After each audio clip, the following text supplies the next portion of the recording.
aula de hoje é uma aula extra.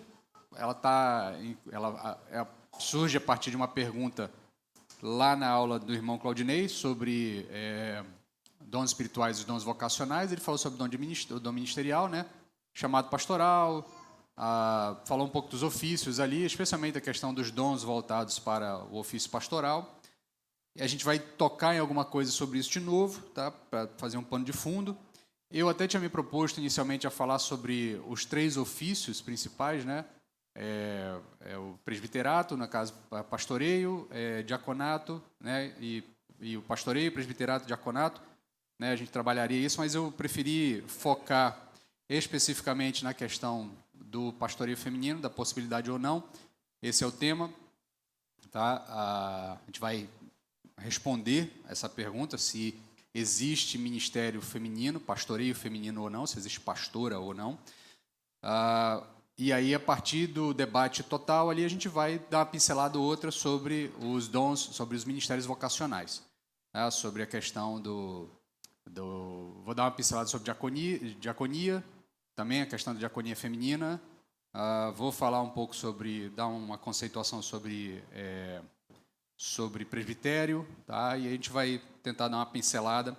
E se surgir alguma dúvida, você vai perguntando, tá? Mas lembra lá da orientação, se for possível, guarda a pergunta para o final. Se for impossível dar continuidade no entendimento, aí sim você pede para falar comigo, pede para fazer a pergunta. E aí, espera o microfone chegar até você. E o microfone, esse aqui, o microfone sem fio, ele tem uns segundinhos de delay entre você ligar e o sinal ser captado ali pelo receptor. Então, você não liga e sai falando, tá? Você liga, espera um pouquinho, porque senão você liga, começa a falar e o microfone ainda não está captando a sua fala, tá? Ok. Dito isso, vamos então ao tema de hoje. Nós vamos falar sobre pastoreio feminino. Mas vamos começar primeiro com alguns pressupostos para o debate, tá? Então, eu preciso primeiro fazer uma fundamentação, estabelecer alguns pressupostos, para que a gente possa debater de maneira bastante tranquila, tá? Primeiro de tudo, nós afirmamos que a Escritura Sagrada, compreendendo o Antigo e o Novo Testamento, são a palavra de Deus escrita, divinamente inspirada em sua totalidade. Então, isso é uma afirmação que nós, como igreja, tanto a igreja local, a igreja Batista Olaria, como a tradição batista, como a tradição reformada, como outras igrejas ligadas à tradição reformada, outras igrejas fruto do movimento protestante, outras igrejas até que são anteriores ao movimento protestante, movimento reformado, têm como afirmação comum, um pressuposto básico de que as Escrituras Sagradas, que compreendem Antigo e Novo Testamento, nos moldes do que nós temos na versão da Bíblia que você tem, tá? Porque aí você considera que a Igreja Católica tem uma versão diferente do Antigo Testamento, mas protestantes, de maneira geral, recebem esta versão da Bíblia que você tem, com 66 livros.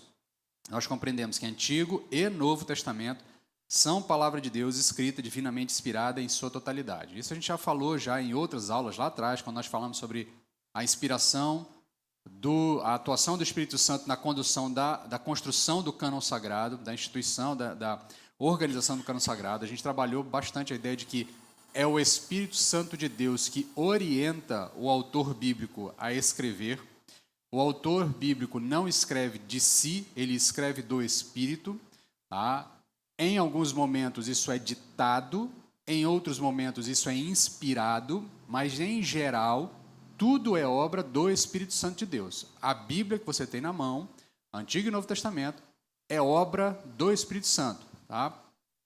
Depois eu vou explicar por que eu estou enfatizando tanto isso, tá? Como revelação suprema de Deus à humanidade, a Bíblia possui autoridade absoluta, tá? E essa autoridade absoluta é, primeiro, suficiente.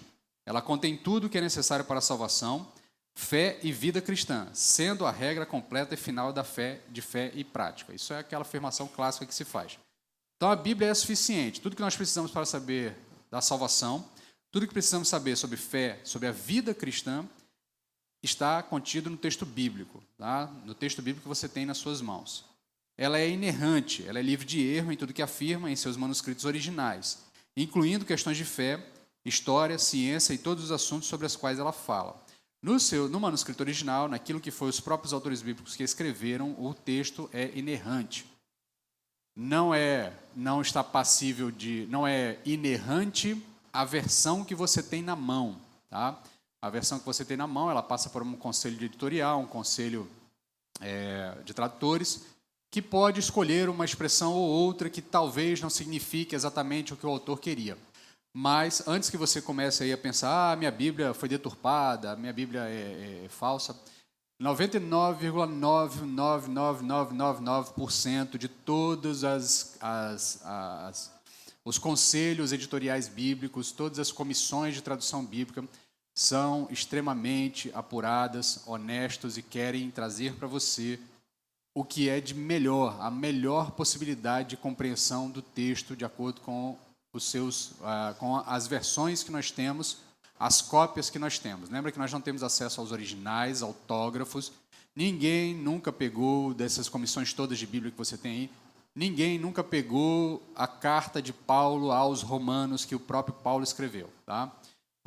Esses fragmentos já se perderam ao longo da história. O que nós temos são cópias. Cópias das cópias das cópias. Mas nós temos uma plena convicção, por uma outra área do estudo científico, que a gente chama de crítica textual, nós temos plena convicção de que essas cópias que nós temos são muito próximas do original, são muito próximas daquilo que, de fato, o autor bíblico escreveu, contendo uma ou outra variação, e do campo geral de variações que nós temos, nenhuma delas atinge afirmações basilares sobre o texto bíblico, sobre a revelação para a salvação. A maioria delas são um debate ou outro sobre a extensão ou não do texto, tanto que eu já chamei a atenção para você, quando você pega na sua Bíblia, você vai ter lá em colchetes ou em vermelho. Vermelho normalmente está associado às palavras de Jesus. Mas ou vai estar em colchetes, ou vai estar em parênteses, ou vai ter um asterisco, ou vai ter alguma nota de rodapé, tá, dizendo que esse trecho, há um debate sobre ele, se ele de fato estava nas melhores cópias, mas de maneira geral, nós afirmamos tranquilamente que em tudo que a Bíblia afirma, ela é inerrante. Tá? Tudo que ela afirma, ela é inerrante. E, por fim, a gente afirma também a infalibilidade dela. Ela é totalmente verdadeira e confiável em todos os seus ensinamentos, incapaz de conduzir ao erro ou engano em matéria de doutrina ou instrução moral. Então, tudo aquilo que a Bíblia se propõe a nos orientar em matéria doutrinária, ela é infalível, ela não nos induz ao erro, ela nos leva à compreensão daquilo que, de fato, Deus deseja para nós. Tá? Essas características se aplicam a toda a Escritura e são essenciais para a sua autoridade. Lembra, de novo, que a gente pressupõe, tá? Isso é um pressuposto. Tá? Eu vou ser eu vou tentar ser bem minucioso, porque o tema ele vai caminhar numa direção que às vezes é incômoda. Tá? E aí eu preciso que você entenda os pressupostos. Tá? Mudou os pressupostos, a gente muda o resultado. Tá? Afirmou os pressupostos, a gente consegue chegar ao mesmo resultado. Mas o pressuposto básico é que essa característica ela é essencial para a autoridade do texto bíblico.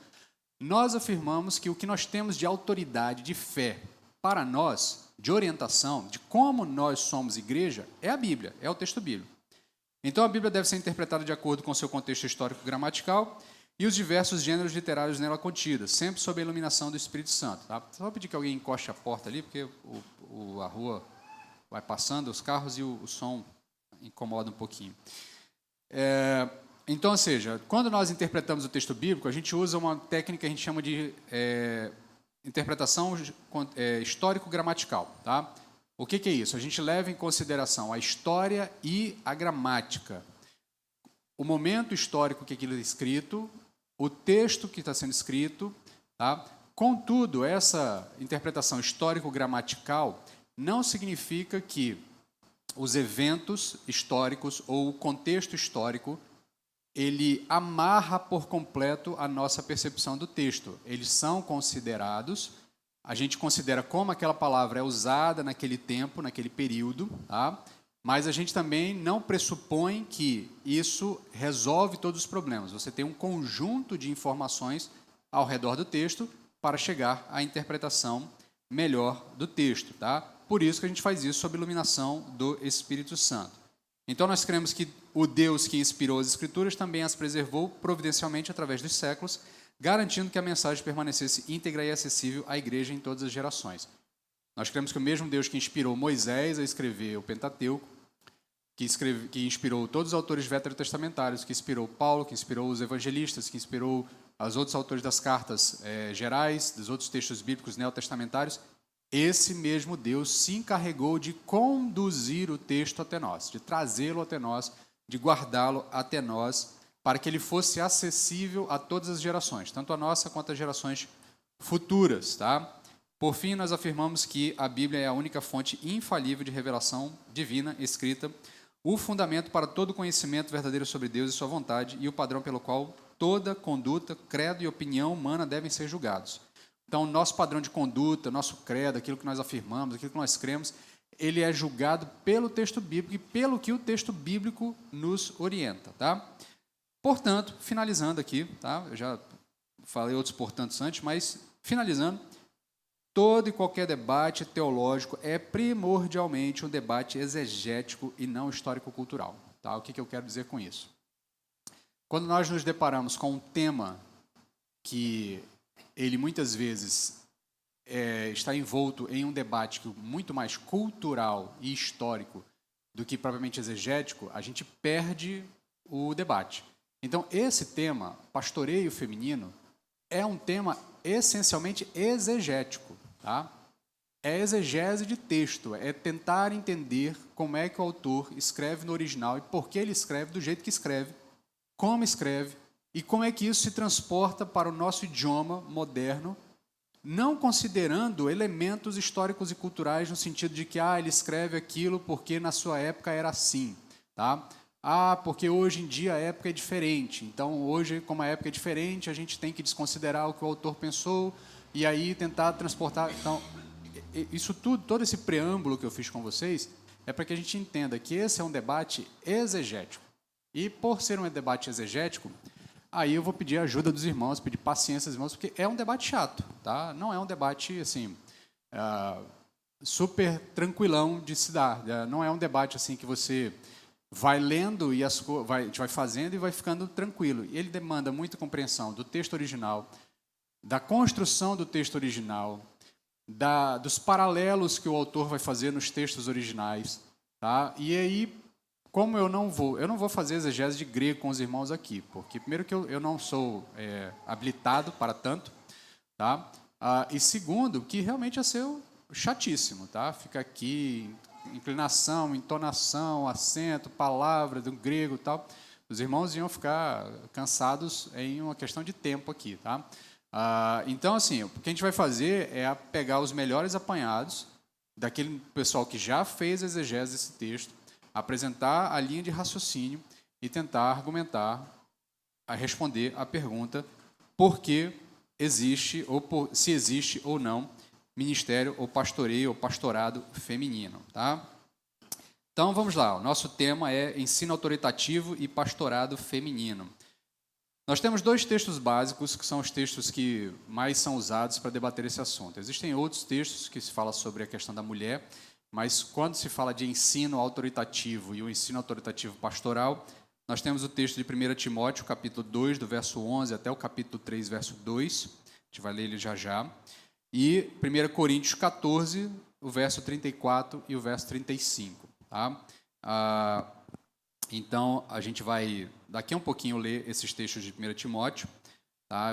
Peço que você deixe aberto aí, especialmente o de 1 Timóteo, que é o texto o texto principal do nosso estudo hoje. Deixa eu até abrir a minha versão aqui, para facilitar na hora da consulta aqui. Deixa eu achar aqui.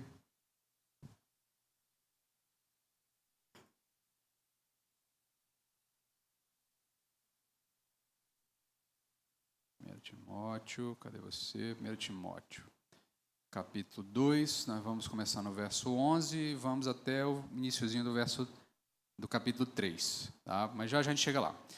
Mas antes da gente ler o texto, então deixa eu só fazer a contextualização a partir da perspectiva judaica, a partir da perspectiva israelita.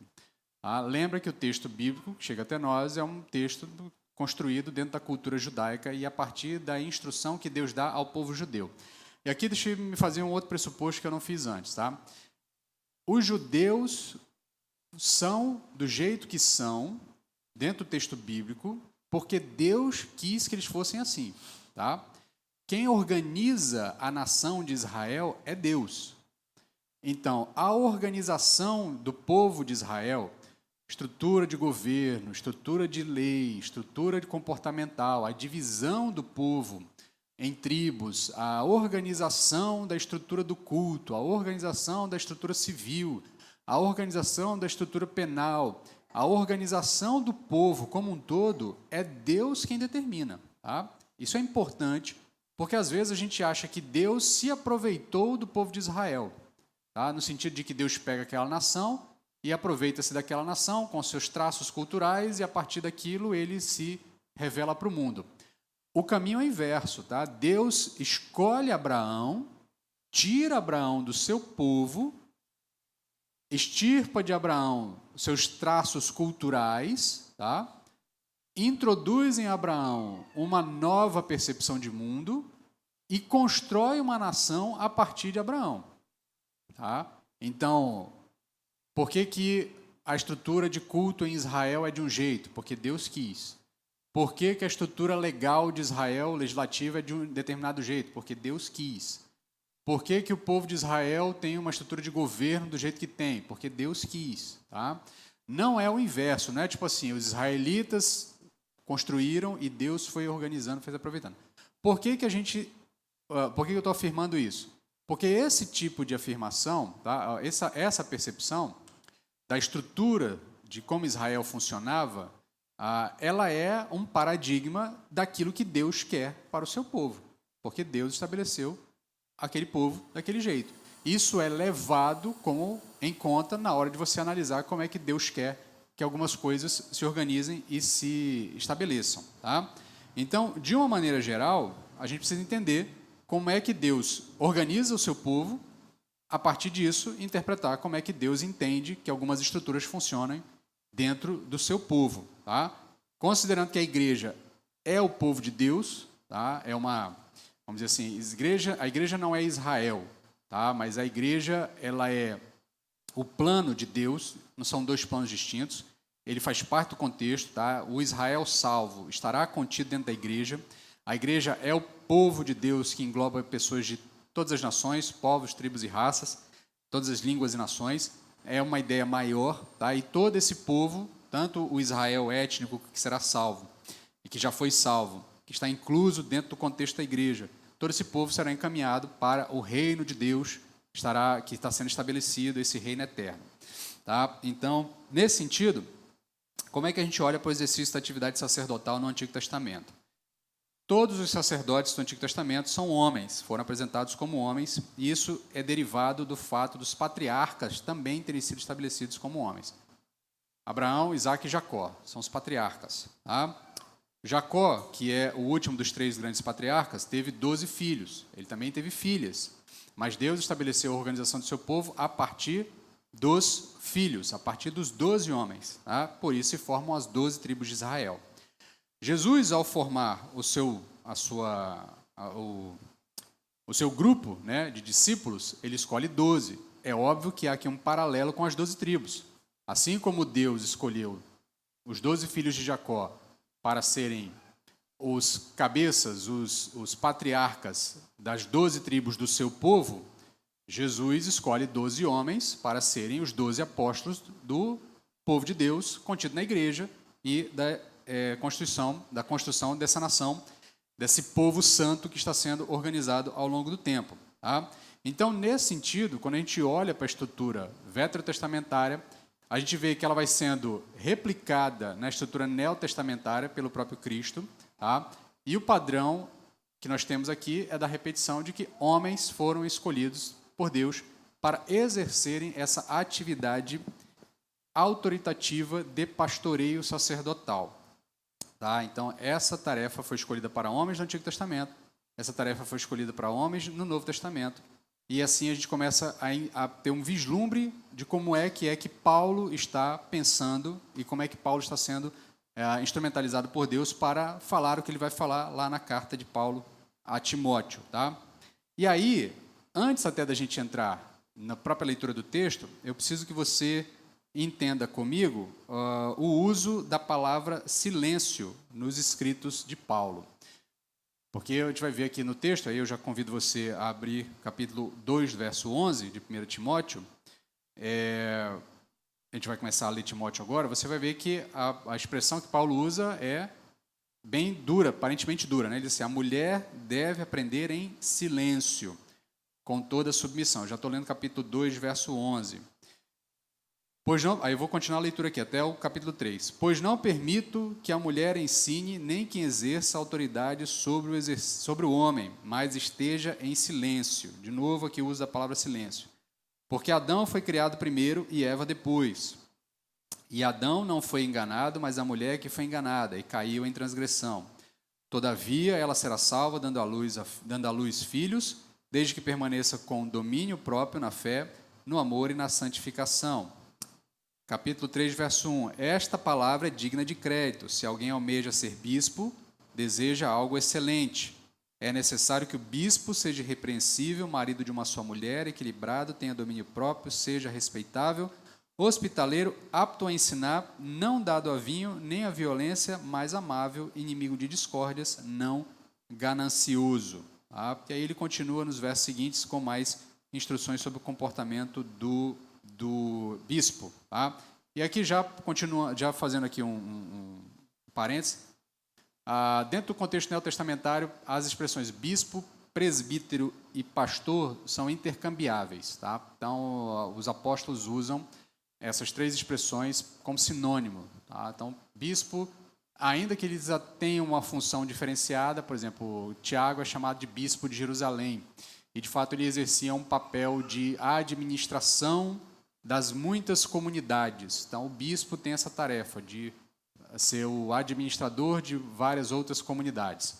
O presbítero é o líder espiritual por natureza da igreja. Então, todo pastor é um presbítero. Nós, batistas, temos um pouco de dificuldade com a nomenclatura porque não é do nosso feitio recente, tá? Porque, historicamente, os batistas sempre tiveram um corpo presbiteral, tanto pastores como presbíteros, tá? E o pastor é sempre um presbítero. O pastor é aquele que é, em tese, o principal dos presbíteros. Ele é aquele que lidera o corpo presbiteral e lidera a igreja com a autoridade espiritual e a autoridade eclesiástica. Nesse sentido, então, você faz essa distinção entre pastor, bispo e presbítero, mas, em um sentido geral, todos eles têm, para o exercício da atividade, todos eles têm que preencher os mesmos requisitos bíblicos e a partir do que o apóstolo Paulo nos orienta, tanto em Tito como aqui na carta a Timóteo. Então, a partir de agora, toda vez que eu falar bispo, presbítero e pastor, entendam um como sinônimo do outro. Tá? Diácono não, diácono já é um outro ofício. Tá? Então, basicamente, a igreja tem dois ofícios. O presbiterato, que engloba bispado, presbiterato e pastoreio, e o diaconato, que é o outro ofício. Um está atrelado ao ensino e autoridade eclesiástica de ensino, e outro está atrelado ao serviço, ao cuidado e ao serviço ao redor do processo do ensino e do processo do anúncio e da pregação da palavra. Tá? Então, o diácono, e aí no original, de novo aqui, perdoe, você ficou um pouco chato com esse negócio de no original. No original, as expressões são semelhantes. Tá? Um é da diaconia da palavra, outro é da diaconia da mesa. Tá? Então, os diáconos são aqueles que cuidam da parte mecânica e o pastor é aquele que cuida da pregação, aquele que anuncia, aquele que cuida do ensino, é aquele que se ocupa. Isso é a divisão que os apóstolos fazem lá em Atos. Tá? É exatamente o que o apóstolo Paulo não, que Pedro vai dizer, olha, precisa que outras pessoas cuidem dessa parte mecânica para que nós possamos cuidar daquilo que de fato nós fomos chamados para fazer, orar e anunciar o evangelho. Tá? Então, nesse sentido, você tem a divisão dos dois ofícios dentro da igreja. Tá? Mas, voltando aqui ao tema que eu estou tratando com os irmãos, é a questão do uso da palavra silêncio nos escritos de Paulo. Então, no capítulo 2, verso 11, o apóstolo Paulo vai dizer que a mulher deve aprender em silêncio com toda submissão.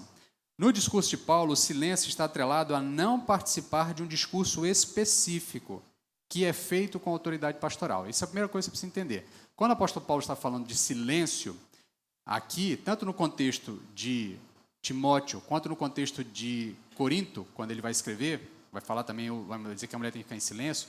Em ambos os casos aqui, o contexto de silêncio não tem a ver com o fato da mulher não poder falar, tá?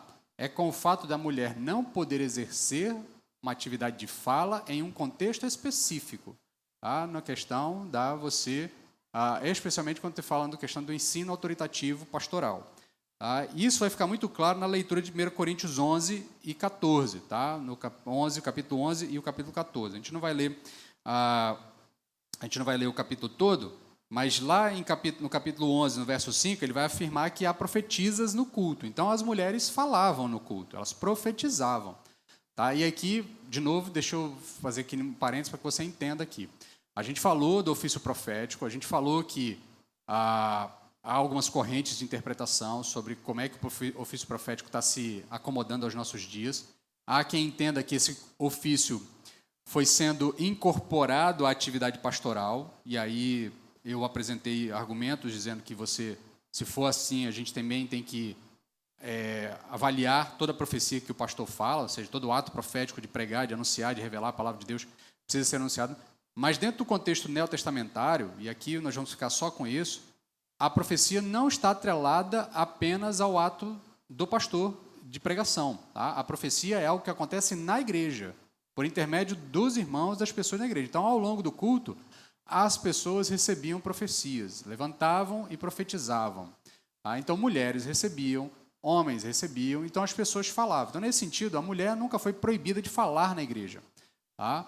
O que Paulo está tratando aqui é que, num contexto específico de fala, ou seja, a instrução autoritativa pastoral, esta não é uma tarefa dada à mulher, esta é uma tarefa que está adstrita aos homens. Tá? Então, ele manda as mulheres ficarem em silêncio durante as reuniões, porque, na verdade, o ponto ali, aqui é o que eu fiz um paralelo, no verso 11, 5, ele diz que há mulheres profetizas, e no verso 34 do capítulo 14, ele manda que as mulheres fiquem em silêncio. Isso lá em Corinto, tá? 1 Coríntios, capítulo 11 e capítulo 14. No verso 5 do capítulo 11, ele diz que há profetizas, ou seja, mulheres falam no culto. E lá no capítulo 14, no verso 34, ele vai dizer que elas têm que ficar em silêncio. Tá? Então, esse silêncio não está atrelado ao ato de falar, mas está atrelado ao ato de não falar de um modo específico. Tá? Porque entre o capítulo 11 e o capítulo 14, você vai ter toda uma construção sobre o culto e você vai ter que acompanhar o raciocínio do apóstolo, porque quando ele chegar no capítulo 14, que ele vai dizer que as mulheres têm que ficar em silêncio, ele vai estar falando de um contexto específico do ato de pregar, do ato de falar, de exercer autoridade apostólica, no sentido de autoridade presbiteral sobre a igreja. Tá? Então, a mesma expressão é usada para determinar que aquele que fala em línguas fique em silêncio se não houver quem interprete. Então, a mesma expressão que ele usa para falar de silêncio para as mulheres, ele vai usar também para falar para quem está falando em línguas, se não tiver quem interprete, também tem que ficar em silêncio. E ele vai fazer um adendo na sequência, diz, olha, fique em silêncio, mas permaneça calado, falando consigo mesmo.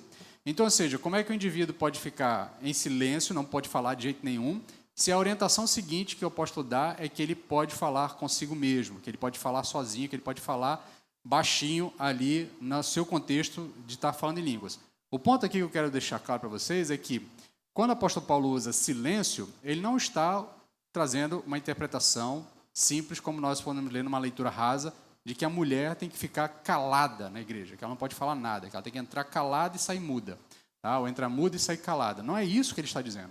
O que ele está dizendo é que existem contextos específicos em que tanto ela quanto outras pessoas na igreja precisam permanecer em silêncio. Agora, esse silêncio não tem nada a ver com não falar, tem a ver com não se sobressair sobre os demais com algum tipo de autoridade de ensino. Tá? Então, esse aqui é o ponto para a gente entender, para interpretar corretamente o que o autor está dizendo, o que o apóstolo Paulo está dizendo, e não cair em algum tipo de engodo moderno, de uma leitura anacrônica do texto bíblico. Anacrônica é quando você usa um contexto histórico para interpretar outro contexto histórico. Tá? Isso a gente chama de anacronia ou anacronismo. Por exemplo, hoje em dia eu chamar, sei lá, Tolkien de racista porque ele mandou fazer todos os elfos louros, brancos. Tá? Aí hoje em dia as pessoas dizem que Tolkien é racista porque nas obras dele não tem negros. Tá? Aí Tolkien, um inglês, escrevendo para ingleses dentro do seu contexto europeu, num contexto de folclore do mundo europeu, influenciado por histórias do mundo europeu, é natural que não hajam pessoas de cor de pele negra, porque não estão lá nesse momento. Tá? Hoje, modernamente falando, o mundo está muito mais miscigenado, muito mais misturado. Obviamente, você tem muitos negros ingleses e assim por diante. Naquela época você já tinha, mas não era a maioria. O ponto aqui é que o que eu quero deixar claro é que anacronismo é quando eu pego elementos culturais de uma época e tento interpretar elementos culturais de outra época e impor a outra época padrões de uma época atual. Então, quando o texto bíblico diz a mulher tem que ficar em silêncio, eu não posso ter a leitura anacrônica e dizer assim, o apóstolo Paulo é machista. Tá? Ele é misógino, porque ele não deixa as mulheres falarem no templo. As mulheres não podem falar. O que ele está falando aqui, por isso que eu estou dizendo, é um debate exegético, um debate chatinho, um pouquinho, porque a gente tem que entender como é que isso se entende dentro da linha de raciocínio da interpretação do texto, para que a gente não faça interpretações equivocadas. Então, ele vai dizer que essa pessoa tem que ficar calada, tá? E esse silêncio da mulher e de quem também está falando em línguas, ele está atrelado ao não exercício de autoridade sobre a comunidade. Então, aquele indivíduo que se levanta para falar em línguas, mas não tem quem interprete, quando ele fala, ele também está exercendo algum tipo de autoridade sobre a comunidade, trazendo uma revelação da parte de Deus, trazendo algum tipo de profecia da parte divina, mas se isso não houver quem interprete, tá, a igreja fica sem paradigma. Logo, ele tem que ficar em silêncio. Da mesma forma, a mulher também, ao exercer essa atividade de trazer palavra autoritativa sobre a igreja, essa palavra de autoridade presbiteral, pastoral, essa tarefa não é dada a ela e, por isso, ela tem que ficar em silêncio. Então, o silêncio não significa total proibição para o exercício do ensino. Aqui é outro ponto também. Muitas vezes as pessoas tentam fazer uma interpretação muito extensa, então a mulher não pode ensinar. Tá? O contexto bíblico leva a uma interpretação completamente diferente. Então, por exemplo, Priscila e Áquila foram tutores de Apolo. Tá? Isso está relatado lá em Atos, capítulo 18, verso 26. Então, Priscila, e é interessante que no texto bíblico, Priscila é sempre relacionada em primeiro lugar. O texto sempre fala primeiro Priscila, depois Áquila. Áquila que é o esposo, que é o marido. O que dá a entender que quem tinha essa proeminência no discipulado e no ensino é Priscila, não Áquila. Tá? Dá a entender que o indivíduo proeminente na comunidade ali é Priscila, não Áquila. Tá? Isso é o que as melhores interpretações nos levam a entender. Então, Priscila tutoriou Apolo, ela ensinou Apolo em companhia do seu esposo, Áquila. Mulheres profetizavam na igreja, ou seja, traziam o ensino da parte de Deus para a igreja, e você vai ter isso em capítulo 2, 11 e 17 de Atos, 1 Coríntios 11, 5, 14, 26. Você também tem uma orientação geral de Paulo lá em Efésios, capítulo 5, verso 19 e 20, 1 Coríntios 19 e 20 também.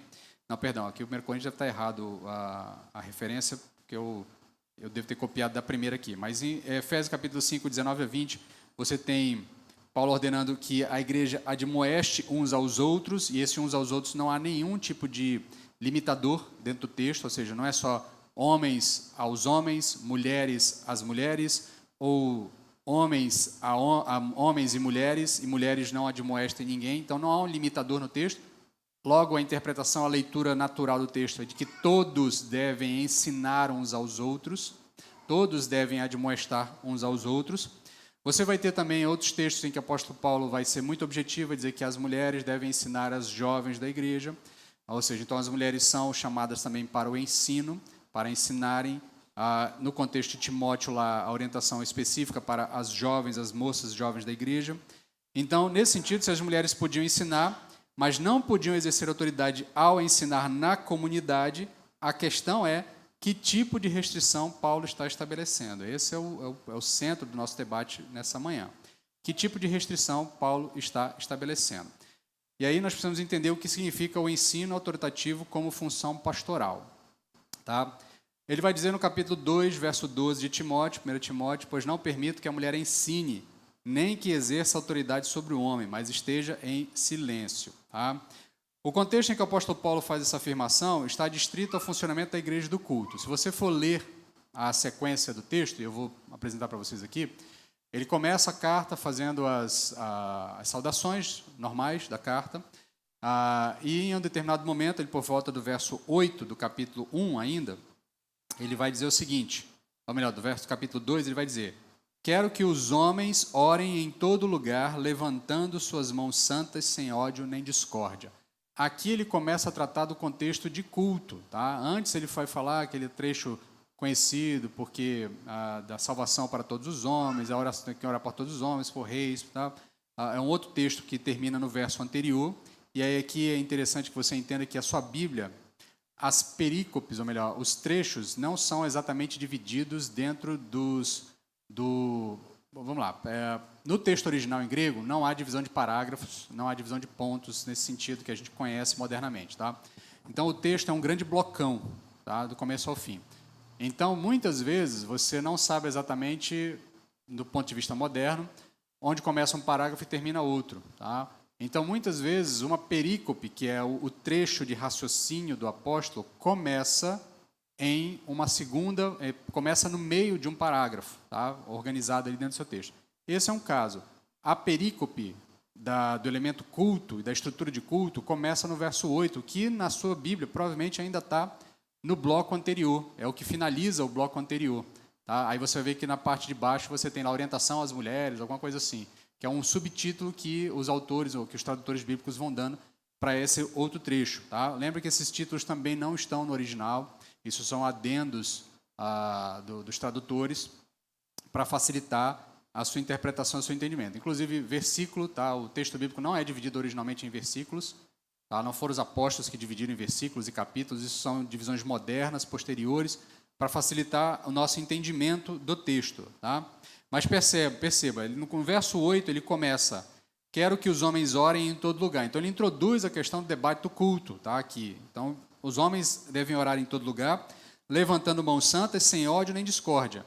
Aí ele continua, do mesmo modo, ou seja, em relação a culto, quero que as mulheres se vistam com decência, modéstia e discrição. Inclusive, nesse texto, você vai ver mais para frente, que vai dizer que as mulheres não devem usar trança no cabelo. Tá? Não devem usar adornos muito chamativos. Tal. E aí você pode olhar para o texto de novo, aquela questão da leitura anacrônica. Tá? E aqui também é um ponto interessante, porque alguém pode dizer assim, que esse tipo de texto, a gente vai usar 2 pesos e 2 medidas, porque numa questão você vai levar a ferro e fogo que o apóstolo Paulo fala, e no outro trecho você vai ser um pouco mais tranquilo, porque em relação à trança de cabelo, aos adornos, e a questão, você tem um contexto ali onde ele está trabalhando com mulheres de uma cultura romana, helênica, em que esses elementos estão ligados à ostentação, e o objetivo do apóstolo Paulo é dizer o seguinte: olha, não convém ao crente ostentar, tá? Não convém ao crente ostentar algum tipo de soberba financeira. E esses elementos estão ligados a isso. Ele diz que convém ao crente a modéstia, convém ao crente o comportamento modesto. Então, nesse sentido, não está proibido as mulheres hoje em dia usarem trança no cabelo. Tá? Não está proibido as mulheres hoje em dia usarem algum tipo de brinco, algum tipo de adorno. Tá? Contudo, a trança no cabelo ainda hoje, e o brinco, o adorno, a maquiagem, o que quer que seja, precisa estar no contexto de modéstia. Tá? Precisa estar dentro da compreensão de modéstia. Aí é óbvio que isso é um elemento que tem um ponto objetivo, mas ele é, na sua grande maioria, subjetivo. Tá? Dizer até onde é o limite da modéstia, é um brinco de 2 centímetros, 3 centímetros, 4 centímetros, 5 centímetros, entendeu? Aí não dá para a gente definir exatamente. É uma trança pequenininha, uma trança super elaborada, uma trança super...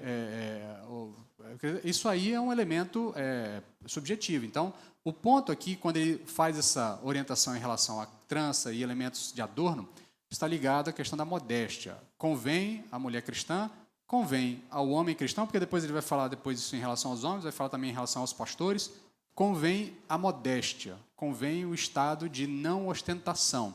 Tá? Então, aí, por exemplo, parênteses aqui, a gente está vendo hoje em dia nos movimentos aí de algumas igrejas, recentemente foi um bafafá nos bochichos gospel aí da vida, de que há algumas igrejas que têm agora setor VIP, né?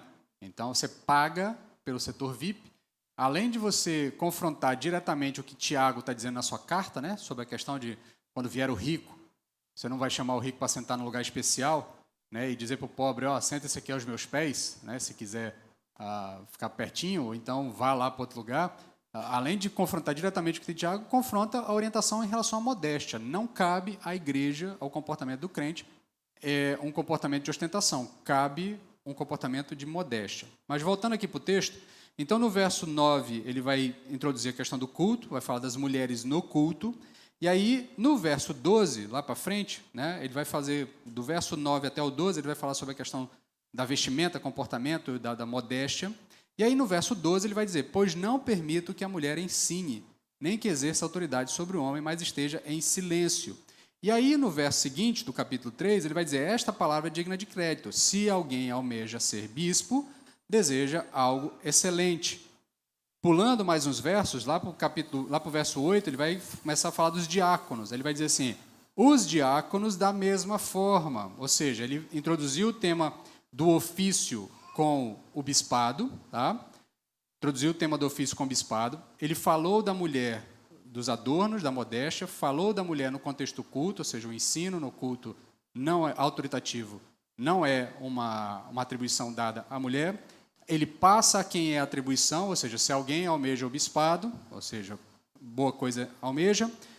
E aí ele vai falar dos diáconos no verso 8, os diáconos da mesma forma e as mulheres do mesmo modo, ou seja, em relação ao diaconato, as mulheres estão em paralelo com o diácono. E a gente vai ver que, de uma maneira geral, é compreensível que o apóstolo Paulo dá a entender de que mulheres não estão chamadas para o pastoreio, mas mulheres estão chamadas para o diaconato. Há a possibilidade do diaconato. Então, a leitura contextual nos leva a entender que Paulo faz distinção entre os pontos que ele está orientando em contraposição ou justaposição ao ponto anterior. Então, ou seja, comportamento é a mesma coisa para homens e mulheres. Ele diz, o comportamento dos homens tem que ser assim no culto, o comportamento das mulheres tem que ser assim no culto. O ensino, as mulheres têm que se comportar da seguinte forma e os pastores, episcopos, tá, têm que se comportar da seguinte forma. Os diáconos devem ser assim e as mulheres diáconas ou diaconisas devem ser assim. Então, há um paralelo aqui de contraposição e justaposição em relação a cada um dos gêneros que ele está trabalhando aqui. Então, o apóstolo vai lembrar a Timóteo que o pastorado, em razão da autoridade intrínseca à função, recai sobre os homens. Mas por quê? Por que o apóstolo Paulo vai dizer que a autoridade pastoral deve recair apenas sobre os homens? A explicação dele é a ordem criacional. Ele vai dizer isso lá nos versos seguintes. Tá? Vamos voltar lá, a partir do verso 13. Ele vai dizer, porque Adão foi criado primeiro e Eva depois. E Adão não foi enganado, mas a mulher que foi enganada e caiu em transgressão. Então, para Paulo, a ordem criacional estabelece uma relação ministerial, ministerial, não é ministral não, ministerial entre homens e mulheres na igreja, ou seja, no povo de Deus. Homem criado primeiro, por isso cabeça da raça humana, aquele que deveria liderar a raça. Então, o homem foi criado para essa função. Adão tinha essa incumbência, ser o cabeça da raça, liderar a raça. Eva, criada depois, deveria se submeter à liderança de Adão. Eva foi enganada, e ao ser enganada, ela assume um papel que não é dela, e a consequência é a queda de ambos. Contudo, quem é responsabilizado na queda? É Adão.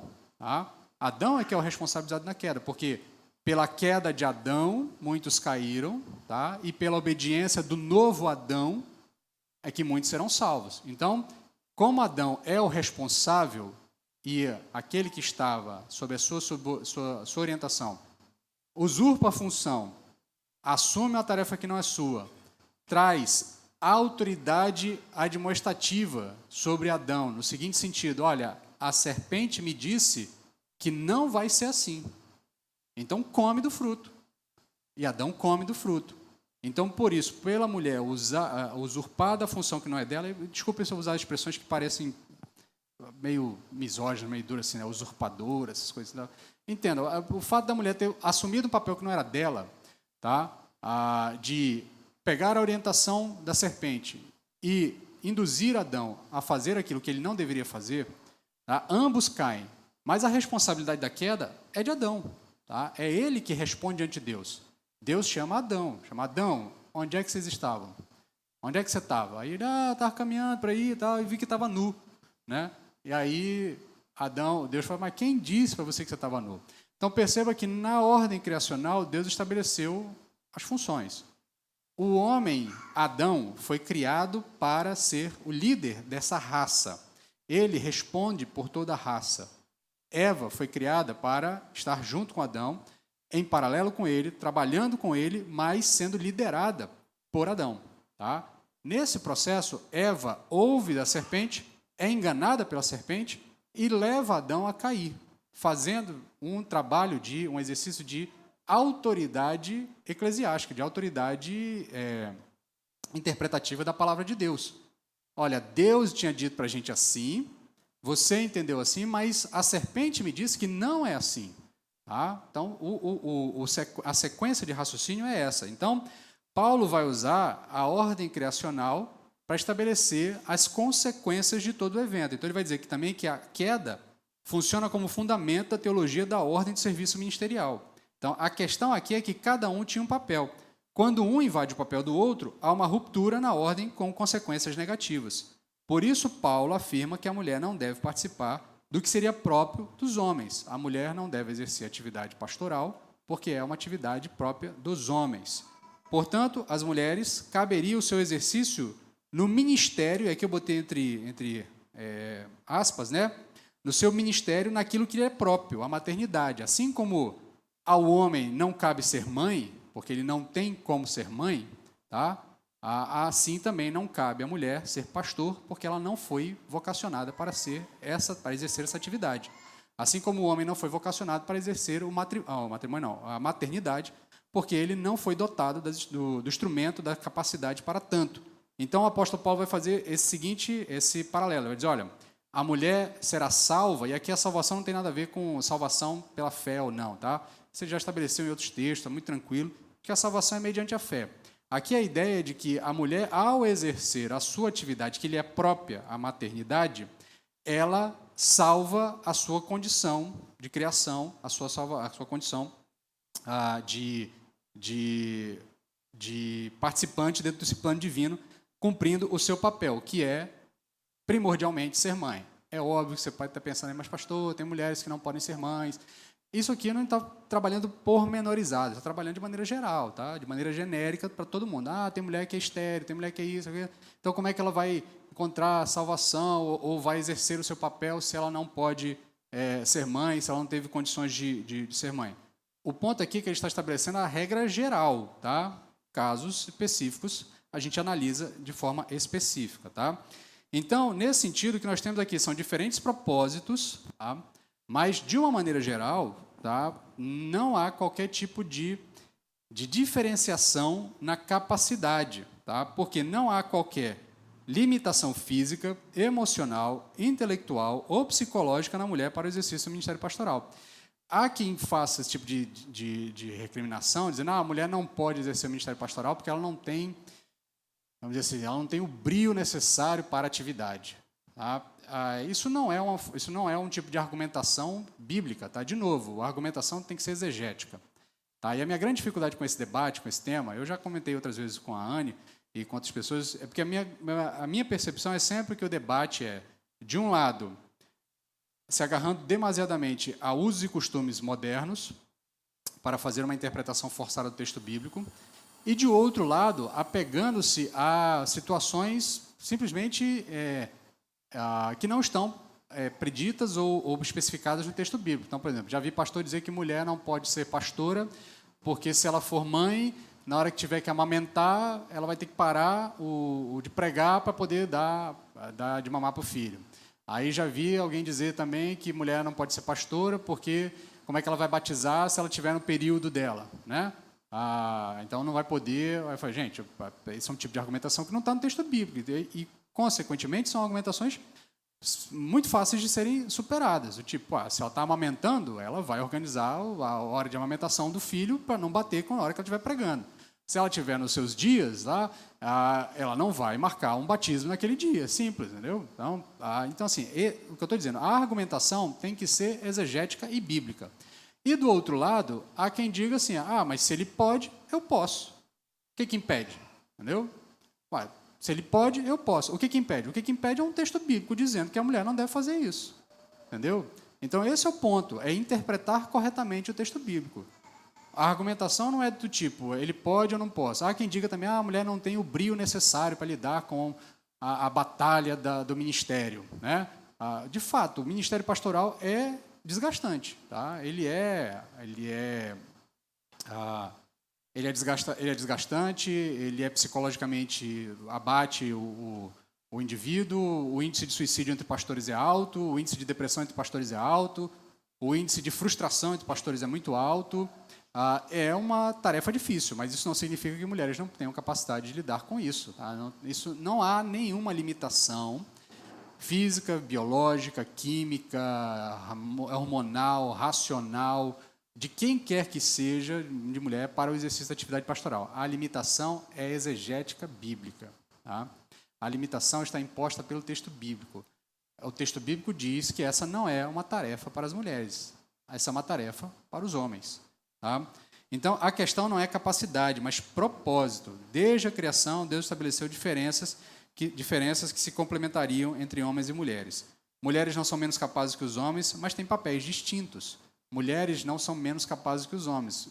Inclusive, tá, você certamente, se puxar de cabeça rapidamente, você pode lembrar de mulheres de pastores que eram intelectualmente mais capazes que seus maridos, que eram mais inteligentes, que eram, às vezes, melhores até de oratória, escreviam melhor, talvez tivessem capacidade de compreensão melhor, tá? Mas esse fato não muda o fato de que o texto bíblico diz que esta é uma tarefa para os homens e não é uma tarefa para as mulheres.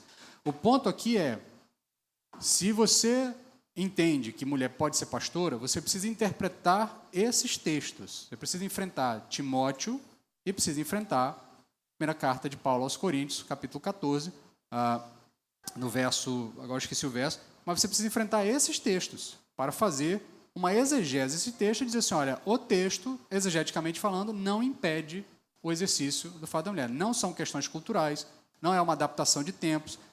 Quando o apóstolo Paulo escreve, muita gente usa o seguinte argumento, mas o apóstolo Paulo escreveu para o seu tempo, condicionado pelo seu tempo. Só que ele usa um texto, ele usa um fundamento, ele usa uma base que é muito mais antiga. Porque, por exemplo, quando o apóstolo Paulo escreve há 2000 e tantos anos atrás, não permito que a mulher exerça autoridade sobre o homem e autoridade pastoral sobre o homem, ele usa como fundamento um texto que foi escrito por Moisés, que escreveu 5.000 anos antes. Então, já no tempo em que o apóstolo Paulo escreve, ele está se fundamentando em uma afirmação muito anterior. Então, essa ideia de dizer que ele escreveu a partir da perspectiva do seu tempo, por isso ele deve ser interpretado só naquele tempo, isso deve ser excluído para o nosso tempo, porque o nosso tempo é diferente.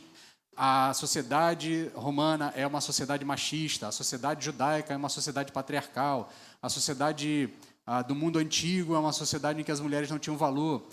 Ok, isso tudo elementos culturais e históricos a gente reconhece. De fato, as mulheres tinham valor diminuído. As mulheres, por exemplo, dentro da sociedade judaica, o testemunho das mulheres não é aceito. E aí você entende a ironia divina quando Jesus Cristo aparece primeiro a mulheres.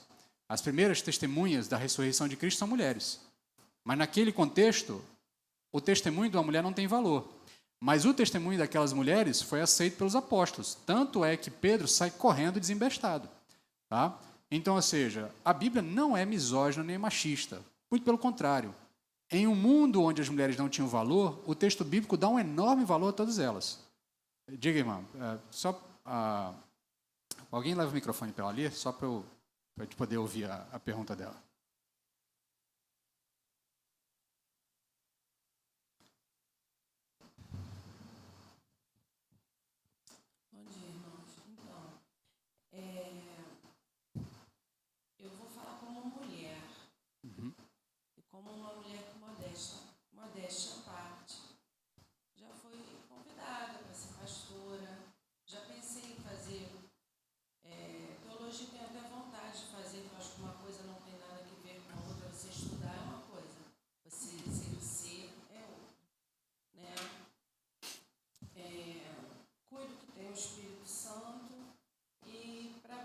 Deus, eu tenho visto que o Senhor tem me abençoado com uma interpretação ampla da palavra de Deus, às vezes acima até de alguns homens, vamos dizer assim. Porém, enquanto mulher, eu vou falar que hoje eu estou com 51 anos, nós estamos vivendo num mundo de mentiras, sabe? Num mundo onde as pessoas fazem questão de inverter papéis para inverter. A serpente, quando chegou para Eva, ela disse, na verdade, que Deus disse que você não podia comer de nenhuma árvore do jardim. Ela já começou assim, né? Então, a intenção dela era clara, né? E Eva se deixou enganar pela serpente. Muito claramente Eva caiu em pecado e Adão, eu acho que ele pecou ainda mais deliberadamente porque ele não foi enganado pela serpente, né? Ele se deixou enganar pela mulher, ele poderia ter se negado. Porém, eu não acho, enquanto mulher, eu não acho nada mais piedoso, eu acho Deus tão piedoso, tão maravilhoso, eu acho esse ensino tão piedoso e eu já tive raiva desta palavra. É que você está falando de uma mulher que já teve raiva desta palavra, que não conseguia entender esta palavra, né? Hoje, com a maturidade, chega a maturidade cristã já há algum tempo, né? Mais de 20 anos, graças a Deus. Eu vejo que não há nada mais piedoso para a mulher. Sim, pastor, nós temos limitações. Às vezes a gente faz a fortuna e às vezes a gente até consegue enganar os homens. Mas nós temos limitações físicas, o nosso corpo, o nosso tecido é adiposo, o tecido de vocês é conjuntivo. Todas essas falácias acabam na hora de bater uma laje. Essa é a verdade. Nós somos mais fracos para a bebida, quem bebe. Nós somos diferentes, nós temos uma construção diferente. E sim, nem toda mulher pode ser mãe, né? Mas toda mulher, ela tem essa questão, o ensino dela, o ensino da mulher, ela é voltada para... Uma vez um rapaz falou, para um outro lado, né? Uma vez um rapaz me falou numa academia que ele não entendia porque como é que eu podia ser cristã se eu falava de Jesus e a Bíblia falava que eu tinha que calar a boca, enfim. Eu falei para ele, né? Quem é, que a Bíblia odiava as mulheres. Eu falei para ele, tá, mas Deus colocou o ensino dos homens lá em casa, lá quando ele nasce, lá quando ele é pequenininho, nas mãos de quem? Sim, das mulheres. A Bíblia fala que os pais também devem ensinar, são sacerdotes da sua casa, mas também admoesta lá em Neemias, quando diz que os filhos deles não falavam sequer a língua deles, quando eles casavam com mulheres estrangeiras. Então, sim, a responsabilidade sempre vai ser do homem, porque ele é mais forte em muitos sentidos, e o Senhor sempre vai cobrar do homem, porque o homem tem se omitido do seu papel, e as mulheres têm feito papéis além do que elas deveriam fazer, muitas até achando, a maioria, né, achando que isso é bacana, né, porque elas se sentem com mais autoridade, vamos dizer assim, né, e isso é muito triste, pastor, é muito triste, é só isso. Certo, mas, como eu estava dizendo, mulheres não são menos capazes que os homens, elas têm papéis distintos. O ponto aqui não é capacidade, não é que a mulher tem menos capacidade, ela tem as mesmas capacidades intelectuais do que o homem, ela pode produzir, tem mulheres inteligentíssimas, tem mulheres sábias, tem mulheres que falam muito bem. Por exemplo, quando você vê algumas mulheres preparando preleções, ensinos, se você vê pessoas que ensinam de maneira magistral, que têm um dom muito mais apurado, uma capacidade de organização, de raciocínio. Então, o texto bíblico não está debatendo capacidade, ele não é fundamentado em capacidade. A limitação não é por conta das incapacidades da mulher para o exercício da atividade. As funções têm a ver com aquilo que Deus predeterminou. Deus estabeleceu que esta tarefa é uma tarefa para os homens. Para as mulheres, tem outras tarefas. A gente fica olhando para esse texto, a gente pensa assim, tipo, mas Deus está tirando da mulher alguma coisa que é boa. Porque lá no começo o apóstolo Paulo disse, aquele que almeja o episcopado, boa coisa almeja. De fato, de todas as funções que um ser humano pode exercer, talvez duas estejam em justa posição, muito próximas, da beleza, da profundidade. A função pastoral é talvez a mais sublime função que um homem pode exercer. E eu já disse para os irmãos diversas vezes, nós deveríamos mudar a nossa percepção e nós deveríamos desejar que Deus chamasse os nossos melhores para essa função. Porque o povo de Deus precisa dos melhores atuando nessa atividade. Tá? Precisa dos mais capacitados, precisa daqueles que têm mais desenvoltura, mais entendimento, mais inteligência, mais raciocínio, mais capacidade de compreensão, para que o povo seja alimentado, para que o povo seja desenvolvido, para que o povo cresça. Entendeu? Então, talvez a função mais sublime que alguém pode sonhar para o seu filho, é que de fato ele seja um ministro da palavra de Deus. Agora, ao mesmo tempo, Deus comunica com as mulheres uma função que é da natureza dele, que um homem nunca vai experimentar. O ato de gerar vida, entendeu? O ato de participar da criação de uma vida. O que é tão sublime do ponto de vista da benesse, daquilo que Deus compartilha. Então, a questão aqui não é capacidade, é propósito. O propósito de Deus para o homem é um, o propósito de Deus para a mulher é outro. A função que Deus estabeleceu para o homem é um, a função que Deus estabeleceu para a mulher é outra. O debate, como eu chamei lá a atenção lá no início, fiz todo aquele preâmbulo sobre a inerrância da Bíblia, a suficiência, ela sendo a nossa única regra de fé, onde nós baseamos as nossas discussões. A questão aqui é exegética. Se você entende que é possível que a mulher seja pastora, você precisa apresentar uma boa interpretação para 1 Coríntios, capítulo 14, e a primeira carta de Paulo a Timóteo, capítulo 2, verso 14 em diante. Se você apresentar uma argumentação cultural contra o texto, desculpa, é uma argumentação fraca. Tá? Então, por exemplo, há quem faça na leitura lá de 1 Coríntios, vou convidar você a abrir 1 Coríntios, só para eu ter exatamente a expressão aqui, 1 Coríntios. Na verdade, o argumento eu já apresentei todo, tá? Já está na parte de perguntas, se alguém quiser fazer mais perguntas, está aberto aqui, mas só puxando aqui 1 Coríntios 14, acho que aqui no verso 34, 35, né?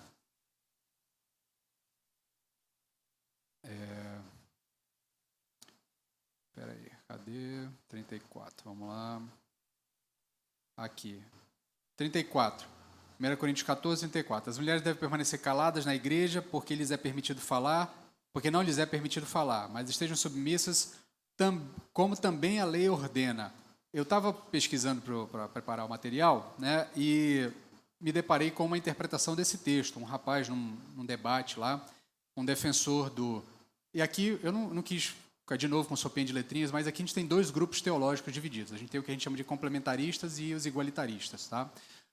Complementaristas são aqueles que entendem que Deus estabeleceu papéis complementares para o homem e para a mulher. Então, a mulher tem um papel, o homem tem outro, esses papéis se complementam, por isso a gente chama de complementarismo. Os igualitaristas são aqueles que dizem que Deus não estabeleceu nenhum papel pré-definido para nenhum dos dois. Então, eles são iguais. Então, por exemplo, a mãe pode ser mãe e pai, no sentido de a mulher pode exercer o pastoreio, a mulher pode fazer todas as coisas que o homem faz, o homem pode fazer todas as coisas que a mulher faz, tá? No sentido de que são iguais. Tá? Não é que o complementarista, e aí por isso que eu não quis entrar na sopa de letrinha, porque aí eu tenho que começar a ficar explicando todo mundo, né? Mas não é que o complementarista diz que homens e mulheres são diferentes, ou que a mulher é menor do que o homem. É que cada um tem um papel e esses papéis se juntam e complementam, tá? Se complementam, tá? Então, o homem se complementa na mulher e a mulher se complementa do homem. A mulher não pode ser um ser independente e, com isso, alcançar a autossatisfação, nem o homem é um ser independente e, com isso, alcança a autossatisfação. Eles precisam um do outro para encontrar uma satisfação que só existe no ambiente do casamento. Tá? Que eu falei aqui com os casais, quando a gente falou naquele estudo lá, Quando Pecadores Dizem Sim, que eu deixei claro para os irmãos e não tem nenhum problema de repetir para a igreja, há uma bênção da parte de Deus, de um tipo de de status, de satisfação, que só é possível dentro do casamento. Tá? Ela não é possível fora do casamento. Não significa que estar fora do casamento seja uma maldição, qualquer coisa disso. Não tem nada a ver com isso. Tá? Tem a ver com o fato de que Deus, ao estabelecer o matrimônio, deu ao matrimônio uma graça que só quem está dentro do matrimônio vai conseguir experimentar. Quem não está dentro do matrimônio não vai experimentar. Tá? Ao mesmo tempo, você vai ter outras coisas que quem está fora do matrimônio podem experimentar que quem está no matrimônio não pode. Por exemplo, o apóstolo Paulo vai dizer que aquele que não é casado pode se dedicar muito mais à casa do Senhor, à vida, ao reino, porque está sozinho, não tem outro. É óbvio que a vida familiar exige responsabilidades, tarefas, obrigações, tempo e outras coisas que não são da vida do solteiro. Tá? Então, só para a gente tentar fazer divisão, porque eu sei que esse é um tema que gera... A gente está muito mais influenciado por percepções extra-bíblicas do que por percepções bíblicas, então a gente vai sempre pisando em ovos aqui, e aí tem com medo de ofender um, de ofender outro, alguém ouvir alguma coisa, achar estranho e tal. Então, por isso eu acabo sendo mais prolixo do que o normal, tentando aparar todas as arestas.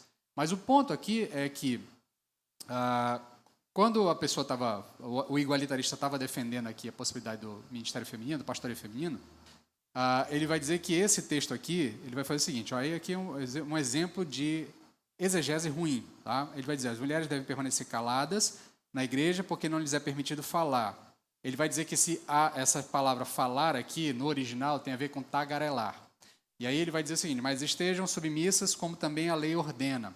Ele vai dizer que esta lei é uma referência a uma lei romana do período do apóstolo Paulo, que fez referência a uma mulher, tem um nome lá, é até famoso, eu não decorei o nome, mas a mulher era uma espécie de advogada e ela interrompia demasiadamente os atos dos juízes. Então, o juiz estava lá no julgamento e a mulher interrompia, tagarelava demais. E aí estabeleceu-se uma lei, isso é um fato histórico, estabeleceu-se uma lei em Roma proibindo mulheres de exercer aquela atividade, entendeu? Porque aquela indivídua lá se comportou negativamente, queimou toda a classe e aí as mulheres pararam de ter acesso, elas tinham que ficar em silêncio na corte. Tá? E aí o cara veio dizer que esta leitura do texto aqui, Paulo está fazendo referência a essa lei. Contudo, gente, aí, por exemplo, o erro de exegese, um erro de exegese básico, que não é nem exegese, é só hermenêutica, porque é o texto em português mesmo. Em nenhum momento o apóstolo Paulo fez referência a qualquer lei humana. Todo o tempo ele só faz referência à lei de Deus.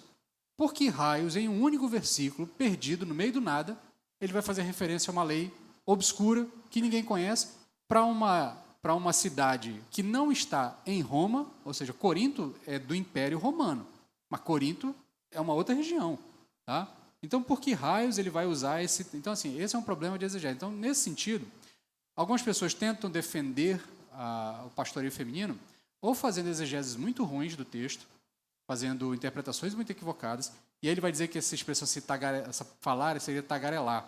Mas não, no original, a mesma palavra que o apóstolo Paulo usa para falar, ele usa, por exemplo, para falar em línguas, é o mesmo verbo, tá, lá no grego. Então, ele não está dizendo que é tagarelar em línguas, está dizendo falar, o ato de falar mesmo, o ato de...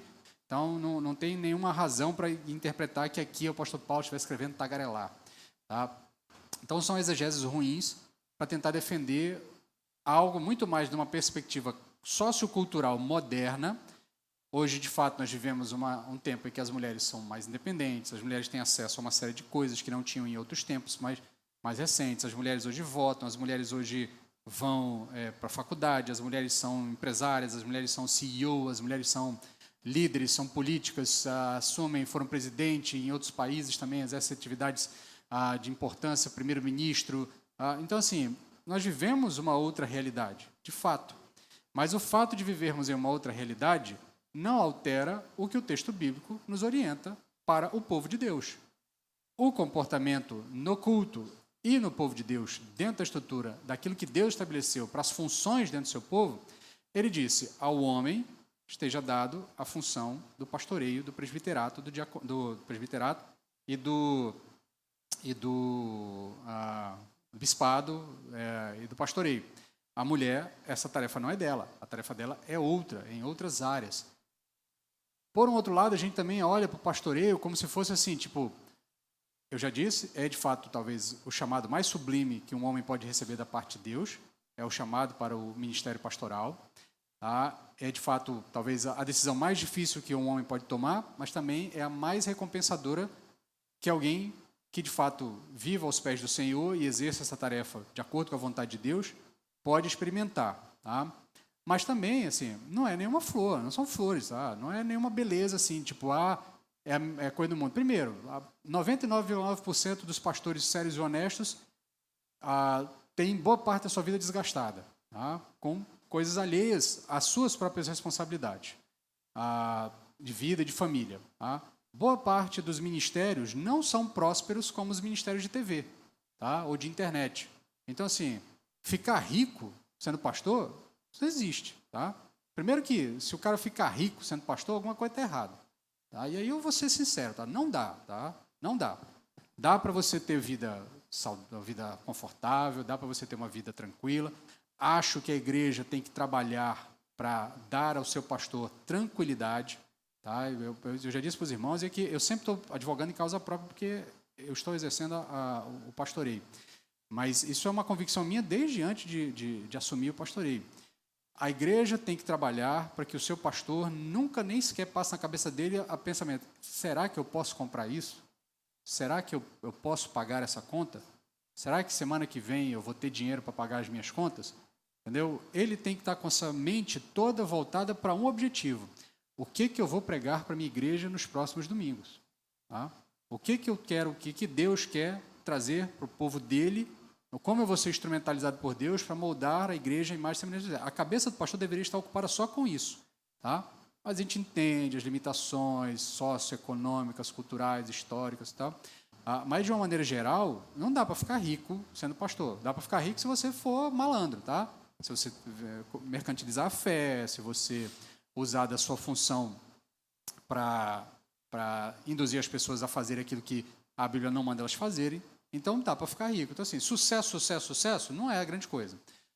O fato, por exemplo, da autoridade, porque as mulheres não podem, vão falar e não vão ser ouvidas. 90% das igrejas tem uma maioria de mulheres. Tá? Boa parte. Hoje aqui na igreja está até mais mesclado, mas já teve tempos nesta igreja aqui em que, sei lá, 80% da membresia das pessoas presentes eram mulheres, entendeu? Já fiz cultos de oração que, na verdade, eram apenas uma reunião da UCM, né? Da União Feminina Missionária. Tá? Já passa a palavra para você. O James pediu a palavra. Diga, James. Só alguém leva o microfone para ele.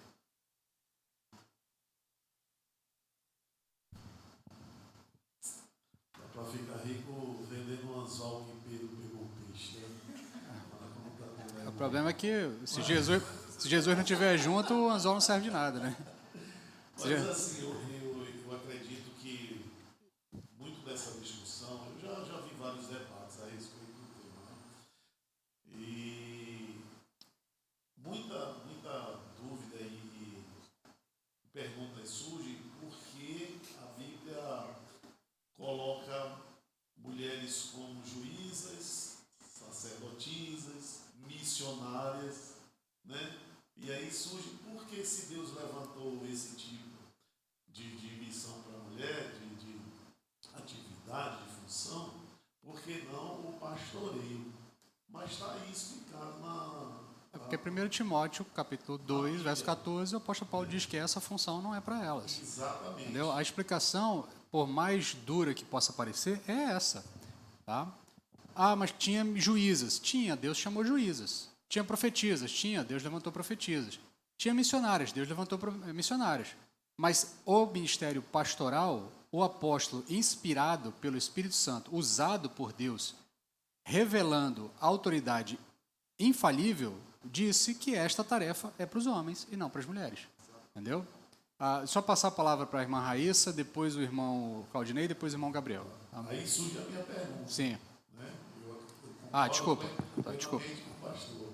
Mas a pergunta é, na sua opinião, o que fazer agora com as mulheres que hoje já foram ordenadas pastoras? Elas precisam abdicar da ordenação. Elas precisam entender o texto bíblico. Ou primeiro, apresentar uma interpretação exegética exegética que refute a corrente que a gente apresentou aqui, que refute bem refutado, tá?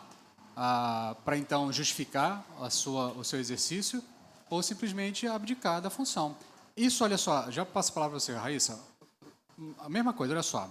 Quando a Bíblia fala que o pastor, e aí a gente for aqui para a primeira, cadê? Timóteo. Vamos lá em Timóteo.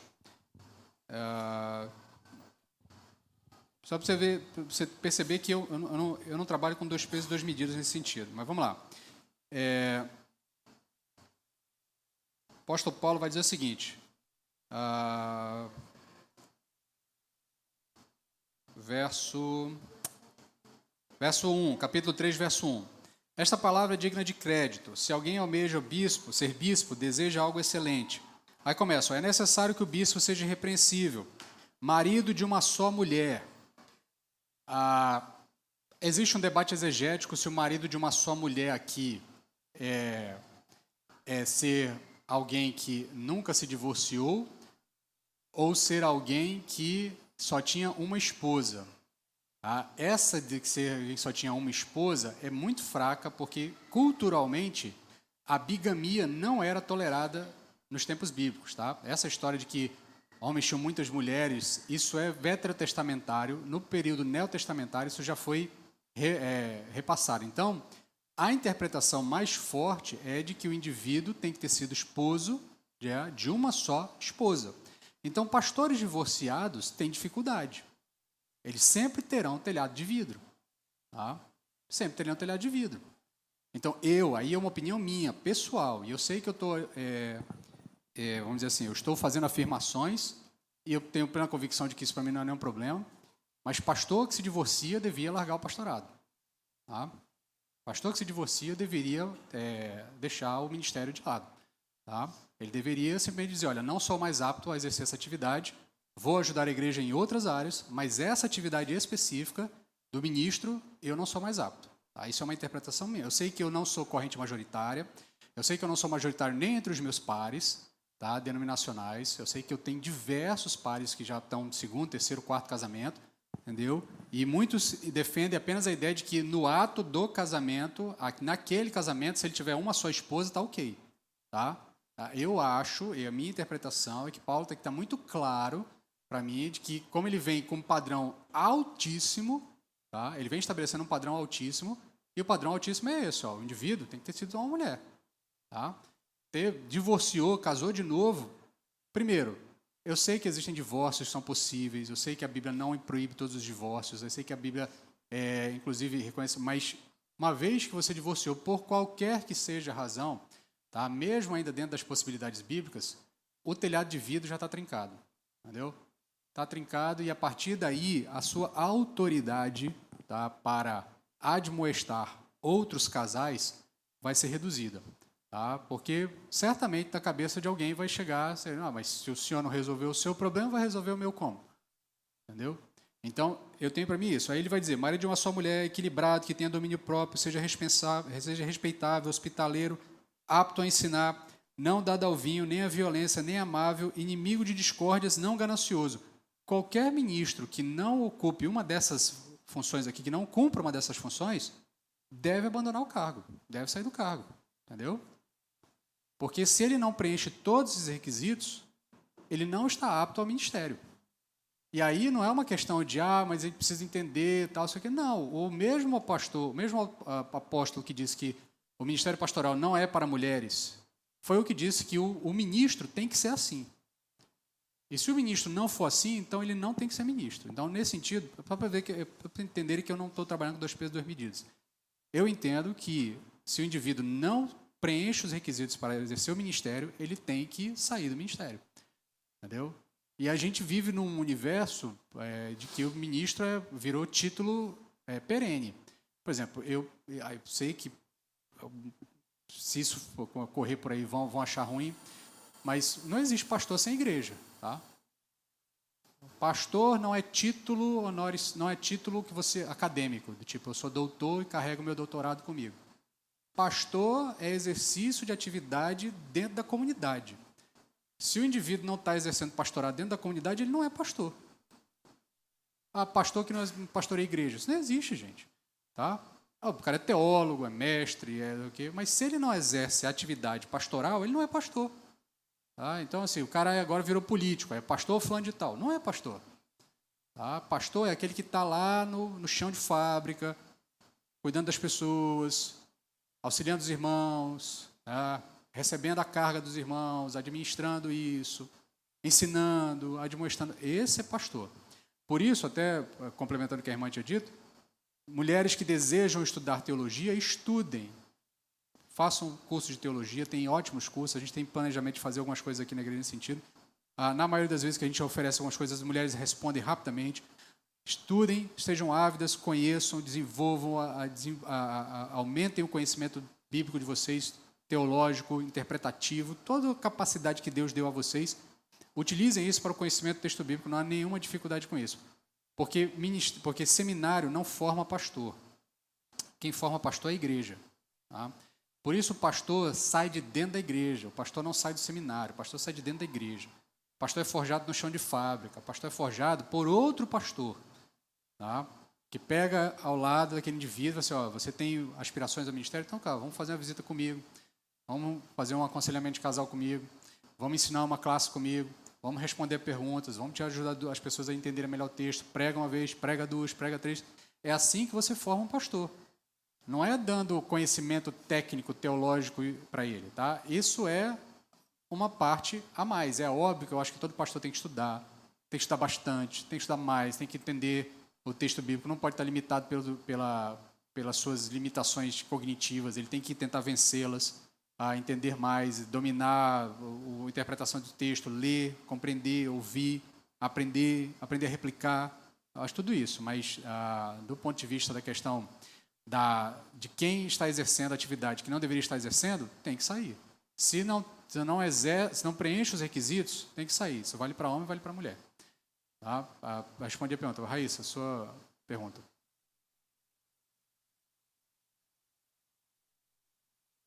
Eu não sei se eu vou conseguir fazer a pergunta corretamente. Apesar de sempre acreditar que o pastorado é um ofício de homens, estabelecido pelo próprio Deus, conforme o senhor foi explicando, eu fui raciocinando que os argumentos, além de, claro, eu de cara entender que Deus é que quis assim, eu nunca tinha parado profundamente para raciocinar, até mesmo porque a Bíblia ela é uma só, né? Ela não se contradiz. E aí eu percebi que muitas vezes os meus próprios argumentos tinham a ver com as diferenças, talvez físicas, pensando, né, um pouco na questão que a mulher, às vezes, ela age mais pelo lado emocional, o homem mais racional, e querendo ou não estar no ofício de pastor, ele tem muitas coisas que vêm junto, né, e eu vi a mulher como uma parte que não era, que talvez não se portasse tão bem quanto o homem. Eu parando para raciocinar sobre o porquê disso, né, e aí o senhor falando que nada tem a ver com isso e simplesmente, né, é assim que Deus quis. A minha pergunta é, como que a gente olha, porque eu imagino, eu não sei se eu não vou ter essa experiência, mas a experiência que eu tenho é da minha percepção, não sei, mas muitas vezes eu penso que a contribuição para achar que hoje se deve e se pode ter mulher como pastora é por conta da questão principal do ensino. E a gente vê mulheres ensinando tão bem quanto homens. Mesmo com uma teologia, como que a gente olha para isso dentro da igreja, a mulher ensinando? Tá, aí você tem que diferenciar ensino autoritativo, tá, do ensino comum. Tá? O pastor, quando sobe ao púlpito, ele exerce uma atividade de púlpito, ou o que quer que a gente chame de púlpito, ele exerce uma atividade chamada de ensino autoritativo, tá? O que a Bíblia vai chamar de ensino autoritativo. É a ideia de que o que ele fala, tá, é uma orientação da parte de Deus para a igreja. Tá? Então, assim, vamos dizer assim, é como se tivesse um peso a mais. Não é que os irmãos não tenham que examinar o que o pastor está pregando. Como eu já disse, né, quando a gente fala de profecia, eu disse, você tem que examinar tudo que o pastor fala e ver se o que ele está falando realmente é bíblico. Mas, nesse sentido, a orientação pastoral é uma orientação que diz, é assim. Tá? Outra coisa é há uma função de ensino. A função de ensino diz assim, olha, a gente está entendendo assim, dessa forma, é um pouquinho abaixo, tá? Entendeu? Você precisa entender a diferenciação, tá? O ponto aqui é mais ou menos isso. Por isso, mulheres ensinam, tá? Na igreja, ensinam outras classes, ensinam classes de homens, ensinam classes de mulheres, porque você está num grau abaixo, tá? de autoridade de ensino. A diferenciação é mais ou menos essa. O que o apóstolo Paulo está dizendo é o seguinte aqui. Quando se trata da autoridade pastoral, de dizer é assim que a Bíblia diz e é assim que Deus quer que nós caminhamos, esta é uma atividade que foi dada ao homem, não foi dada à mulher. Entendeu?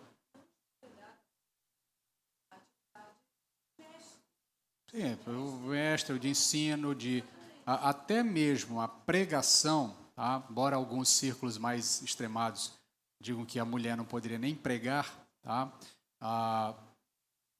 Essa atividade de preleção, de pregação, eu não entendo que esteja vedado às mulheres. Ela só precisa estar sempre em consonância com a autoridade pastoral da igreja. A autoridade pastoral da igreja precisa, mas assim, eu não quero usar essas expressões do tipo que foram muito desgastadas por pentecostais e neopentecostais, de autorizar, de dar. Mas a ideia é de que assim, tipo, uma mulher vai subir ao púlpito para pregar, tá? Para ensinar a igreja, tá? A autoridade pastoral da igreja precisa dizer assim, o que ela está pregando está ok, tá? Já passou por mim, eu entendi, entendeu? Eu não gosto dessa expressão, irmã, eu não gosto dessa expressão, eu acho que ela é muito desgastada pelo movimento neopentecostal, essa história de cobertura e tal, acho que dá uma interpretação equivocada. É mais uma ideia de dizer assim, ok,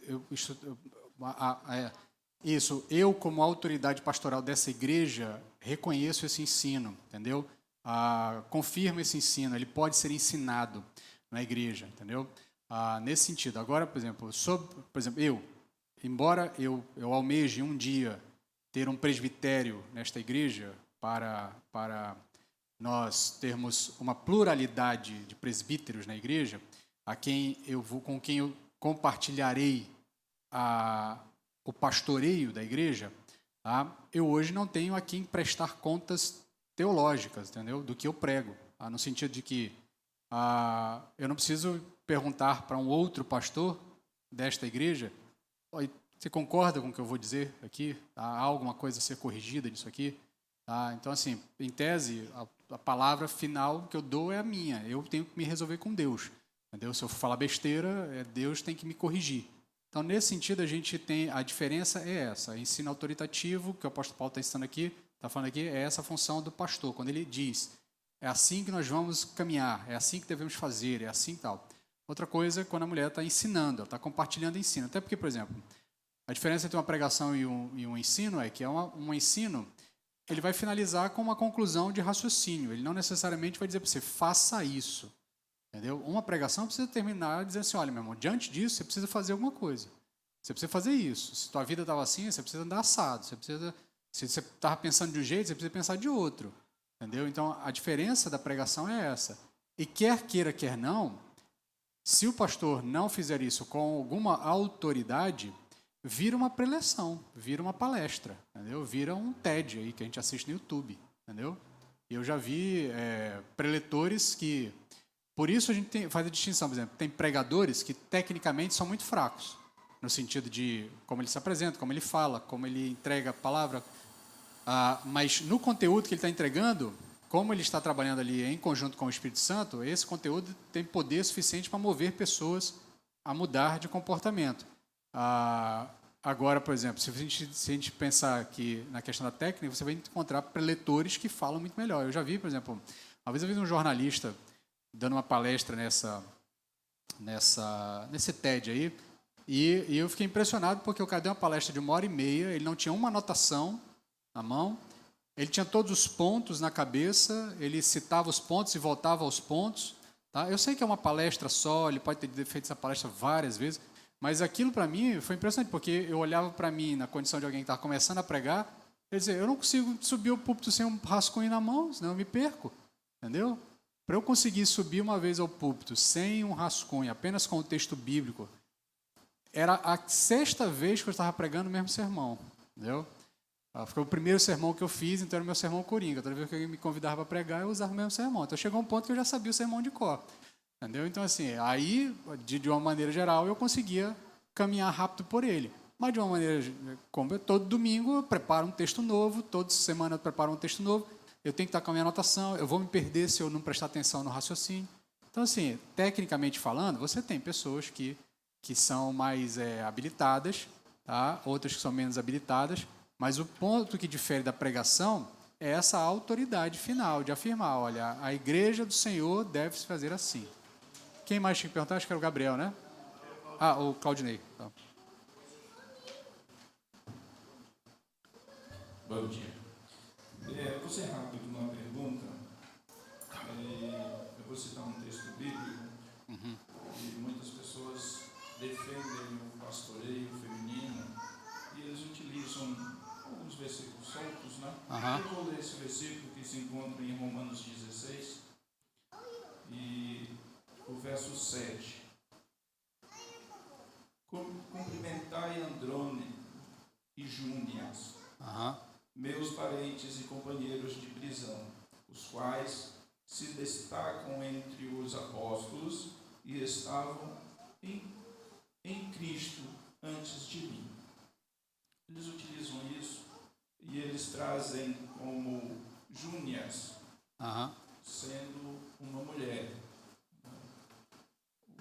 Sim. Que o Senhor aí, ensina sobre isso. Nesse contexto aí, a expressão apóstolo está sendo usada de forma genérica no seu significado geral, que é o de missionário, de comissionado, aquele que leva a palavra. Tá? Não está sendo usado aí na condição de apóstolo do corpo do colégio apostólico, aquele o apóstolo que é a autoridade final sobre a igreja, aquele do ensino dos apóstolos. Tá? Ao longo do texto bíblico, eles vão fazendo essa distinção. Tanto que em algum momento, por exemplo, Lucas é chamado de apóstolo, Estevão é chamado de apóstolo, mas eles não são considerados dentro do colégio apostólico, porque eles são apóstolos no sentido daquele que leva a mensagem. E a Júnia aí também é a que leva, aquela que é portadora da mensagem, é nesse sentido que a expressão apóstolo é usada aí. Eu sei que quem vai defender o ministério feminino vai dizer que a expressão no grego é a mesma, porque a palavra é a mesma, de fato, é apóstolos, é a mesma palavra que é usada para um para o outro. A contextualização da interpretação é que é diferente. É notório aqui que aqui ele vai fazer um monte de divisão, tá? Aqui em Romanos ele vai fazer vários, inclusive aqui em Romanos mesmo ele vai falar da diaconisa, tá? Vai falar de, deixa eu achar ela aqui, Febe, isso mesmo, Febe, que é a diaconisa, tá? E aí muitos que defendem a ideia de que o diaconato não é para as mulheres vão defender que a ideia que diaconisa aqui é que ela era uma serva na igreja, tá? Porque a palavra diaconisa aqui é servo, entendeu? É aquele que serve. Então não, é que Febe apenas servia naquela igreja, ela atuava de alguma forma naquela igreja. Mas no contexto, da forma como ele apresenta aqui, porque ele diz, recebam ela, provavelmente é ela que está levando a carta, tá? Façam o que for possível por ela, tá? Porque ela é muito útil, tá? E ela serve, ela diaconiza, então dá a entender de que ela exercia um cargo comissionado, alguém a comissionou na função de diaconisa. Por isso que você vai fazer essa distinção. Então, no caso dos apóstolos aqui, nesse caso especial que você citou aí, perdão que eu esqueci o nome, Júnias, o contexto da leitura não nos leva a entender que ele estivesse fazendo uma distinção de um cargo no mesmo molde dele, de apóstolo de Cristo. Tá? Até porque, normalmente, quando o apóstolo Paulo fala isso, ele diz apóstolo de Cristo, tá? Usando esse tipo de compreensão, separando o apóstolo, de maneira geral, do apóstolo de Cristo. Tá? Respondi? Tranquilo? Há quem interprete o nome Júnior como sendo de masculino. Masculino também, né? Aí é uma questão de você tentar entender no original. Eu confesso que não, de cabeça agora não sei te dizer qual é a corrente majoritária de interpretação do nome. Teria que ver, mais a ver com a questão de ver em algum léxico, mas me parece que está muito mais para um nome feminino do que para um nome masculino, tá?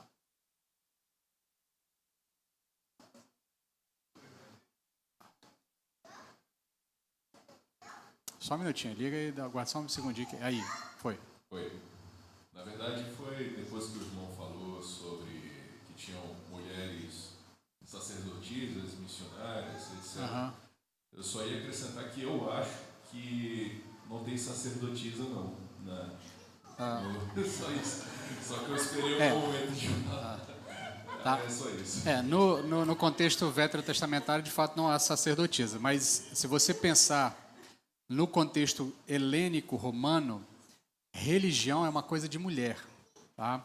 Então, no contexto, e aqui é o interessante, porque quando se faz o debate sobre contextualização, se esquecem disso, e é isso que me incomoda um pouco, tá? Porque a gente tenta trazer para os dias atuais, dizendo, não, mas tem mulher hoje que é primeiro-ministro da Inglaterra, Margaret Thatcher, é presidente de megacorporações, tal, né? Então, por que elas não podem ser pastoras numa igreja, né? Mas esquecem, por exemplo, de que no contexto greco-romano, que é o contexto em que o apóstolo Paulo está escrevendo, e no contexto veterotestamentário também, o contexto do mundo antigo, religião é uma coisa de mulher. Religião não é coisa de homem, tá? Os homens estão afetos à batalha, à guerra, à conquista, ao governo da nação, tá? O governo da tribo, a luta entre tribos, essas coisas. Mas religião é uma coisa do universo feminino. Olha lá para o Velho Testamento, acho que é a esposa de Jacó, quando eles saem da casa do pai, Labão, ela sai escondendo o quê? Os santos, os deuses. Então, religião é uma coisa de mulher no mundo antigo. E sacerdotisa é o que se tinha em todas as religiões. Todas as religiões veterotestamentárias e religiões neotestamentárias, as religiões paralelas, tá? Tem sacerdotisas. Templo de Delfos são sacerdotisas. No templo de Afrodite são sacerdotisas. No templo de Delfos, lá, Diana de Éfeso, são sacerdotisas. Em todo o universo do mundo antigo, religião é uma coisa de mulher. Tá? No contexto judaico, israelense, e no contexto da igreja, isso é invertido, isso é alterado. Entendeu? Então, nesse contexto, Deus estabeleceu, olha, aqui é assim. Tá? Então, seria muito mais fácil para o mundo em que Paulo está aceitar mulheres na função de sacerdotisa, de pastoras, de bispas, muito mais fácil do que hoje em dia para a gente. Tá? Porque, historicamente falando, a função pastoral está muito mais atrelada à ideia masculina, tá? Por conta do nosso contexto histórico, do que a gente veio vendo ao longo dos milhares de anos. Então, hoje, a ideia de pastora ela é mais difícil para a gente aceitar. Tá? Mas naquele mundo, se o apóstolo Paulo dissesse, mulheres podem ser pastoras, isso era muito fácil para um romano, para um grego entender, para um helênico entender, entendeu? É muito mais difícil para eles entender por que não. E aí ele estabelece a regra, o critério. Olha, não é porque Deus estabeleceu assim, desde a criação, a partir da queda, funções erradas, resultado equivocado, a função é essa. Um tem uma função, outro tem outra. Então, nesse quesito, as pessoas que hoje, modernamente, debatem a função a partir de contextos culturais modernos, tá? Se esquece que o contexto cultural daquele tempo era muito mais aceitável, era muito mais afetuoso a essa função do que hoje em dia. Entendeu? Então, nesse sentido, tem essa dificuldade também. Tá? Mais alguma pergunta? Diga, Adonias. Palavra, o microfone para ele. Só ligar, aguardar um minutinho aí, ele vai... Tá funcionando já, pode falar. Tem que ter, tá verdinho aí. Agora sim. Pastor, tem algumas denominações, né, hoje, algumas igrejas que estabelecem pastora, porém que ela não pode exercer autoridade. Ela seria uma pastora auxiliar apenas, tipo pastora de jovens, de senhoras. Mas aí desde que elas não presidam, o que você acha disso? Aí é você tentar agradar os dois mundos, né? É difícil, porque não dá. Você é pastor, você é autoridade, entendeu? Se pastor sem autoridade, é mesmo que nada, entendeu? Por exemplo, por que eu estou falando? Com o tempo, nós vamos introduzir o debate aqui na igreja sobre a organização de uma estrutura presbiteral, tá? De uma pluralidade de pastores, que essa é a tradição histórica. Modernamente falando, a gente mudou essa tradição para para concentração na liderança de um indivíduo só. Eu entendo que isso não é bom para a igreja nenhuma. O bom é uma pluralidade de liderança e uma pluralidade de pastores, tá? Porque historicamente falando sempre foi assim, tá? Mas de uma maneira geral a gente tem essa dificuldade. E numa pluralidade de pastores é óbvio que você tem um pastor principal, tá? Mas esse pastor principal ele submete ao colégio presbiteral. É o colégio presbiteral, no fim das contas, é que o orienta, que junto com ele toma as decisões pastorais da igreja. Então, esse tipo de decisão é você tentar, encaixar uma coisa com a outra quando fica meio difícil, entendeu? Deixa só, inclusive você falou sobre denominações, deixa eu só passar para vocês, que eu esqueci, até no meio dessa confusão toda, eu esqueci de dizer. Oficialmente, como é que a denominação batista brasileira, a Convenção Batista Brasileira, interpreta essa questão? A Convenção Batista Brasileira tomou uma decisão alguns anos atrás dizendo que cada convenção estadual estaria livre para debater e tomar uma decisão sobre isso, tá? Autorizando ou não a ordenação de mulheres ao ministério. Então, por exemplo, eu sei que a Convenção Batista da Bahia autoriza a ordenação de mulheres, mas a Convenção Batista de Rondônia não autoriza. Então, a mulher batista que foi ordenada em Salvador não é batista, não é pastora em Porto Velho. Então, assim, isso são mazelas da nossa denominação, que a gente tem outras coisas para resolver com o tempo, né? Mas assim, é difícil, entendeu? Porque ou é ou não é, entendeu? Ou se afirma ou não se afirma. De novo, o debate que aconteceu foi muito menos exegético do que o debate que a denominação interpelou, foi muito mais cultural do que exegético, tá?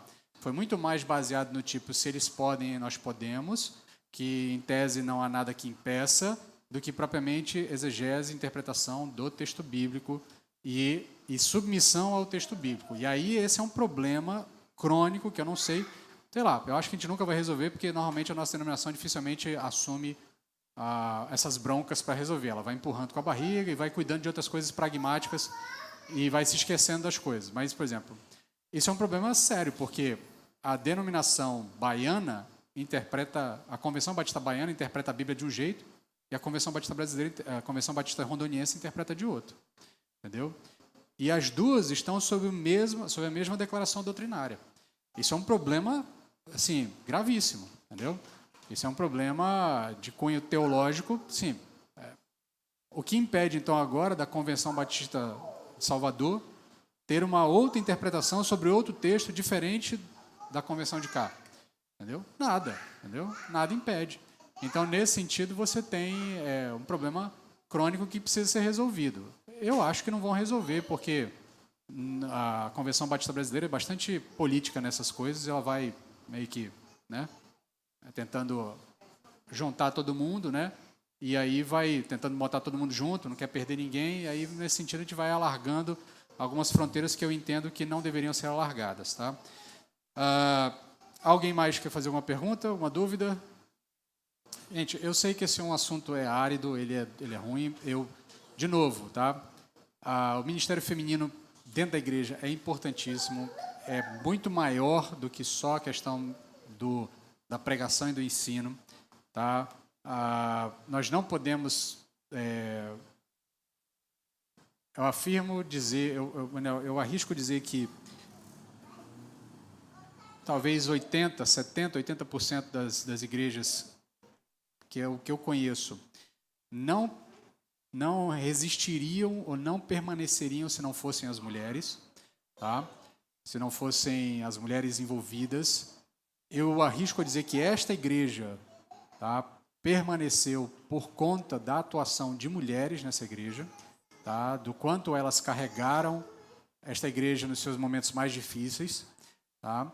Então, assim, isso não é um demérito às mulheres, e fazer esse tipo de afirmação que a gente fez hoje não é dizer que as mulheres são menores ou têm menor valor, é nós nos submetermos ao texto bíblico. E sim, por outro lado, há uma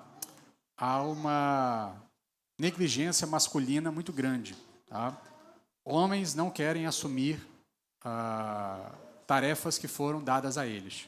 Isso é crônico em diversos lugares, tá? E, de fato, a gente precisa resolver isso. Eu tenho já chamado a atenção para isso há algum tempo. Homens precisam assumir as tarefas que foram dadas. Homem tem que, de fato, ser o provedor do lar. E aqui não é a questão dessa masculinidade red pill de YouTube, não, tá? Aqui homens, de fato, precisam assumir que eles precisam trabalhar, precisam sustentar sua família, precisam ser o cabeça espiritual sobre suas casas, orientador, cuidar dos seus filhos, trazê-los à igreja, cuidar da esposa, cuidar das pessoas. Na igreja, eles têm que assumir as funções, tem que ter mais homens no ensino, tem que ter mais homens assumindo, enxergando em si a possibilidade de assumirem papéis presbiterais na igreja. Precisamos de mais homens assumindo responsabilidade, dizendo, não, deixa que eu faço, vem comigo, eu vou junto, eu vou dar o suporte. Nós, de fato, precisamos, sim, de mais homens dispostos. O problema da masculinidade covarde é crônica, e covarde não se ofendam homens, tá? É a covardia masculina de maneira geral. Isso é crônico em diversas áreas, tá? Não é só dentro da igreja, é em diversas áreas. Tá? Isso não significa que tudo tem que ser ocupado por homem, né? O homem tem que estar em tudo. Ninguém está dizendo isso. O que está dizendo é que boa parte dos homens não tem assumido as tarefas que lhes são dadas. Tá? E com isso, você obviamente força mulheres a assumirem diversas tarefas. Então, por exemplo, lares desfeitos porque homens não querem ser pai, não querem assumir responsabilidade. Aí o cara foge de casa, larga a mulher, aí a mulher tem que ser pai, tem que ser mãe. Entendeu? Aí o cara vai, faz filho em outra mulher, também não quer assumir a responsabilidade, aí ele foge, aí é outro problema. Então, assim, isso é crônico da masculinidade de uma maneira geral. A Bíblia corrige isso? Corrige, entendeu? E os homens crentes precisam assumir essas tarefas e aprender a assumir seus papéis dentro da igreja. Precisamos orar para que Deus levante mais presbíteros entre nós? Precisamos, tá? Precisamos, como igreja, orar para que Deus toque em nossos corações e que outros líderes, outros pastores sejam levantados dentro dessa igreja, para que nós possamos ter um conjunto, um colégio presbiteral forte e assim uma igreja se desenvolvendo cada vez mais forte. Deixa eu finalizar com uma recomendação de leitura. Tá? Eu vou citar só 3 livros, acho que está aparecendo para vocês aí. Vou citar só 3 livros, tá? Mas tem uma infinidade, tem uma biografia sobre esse assunto enorme. Tá?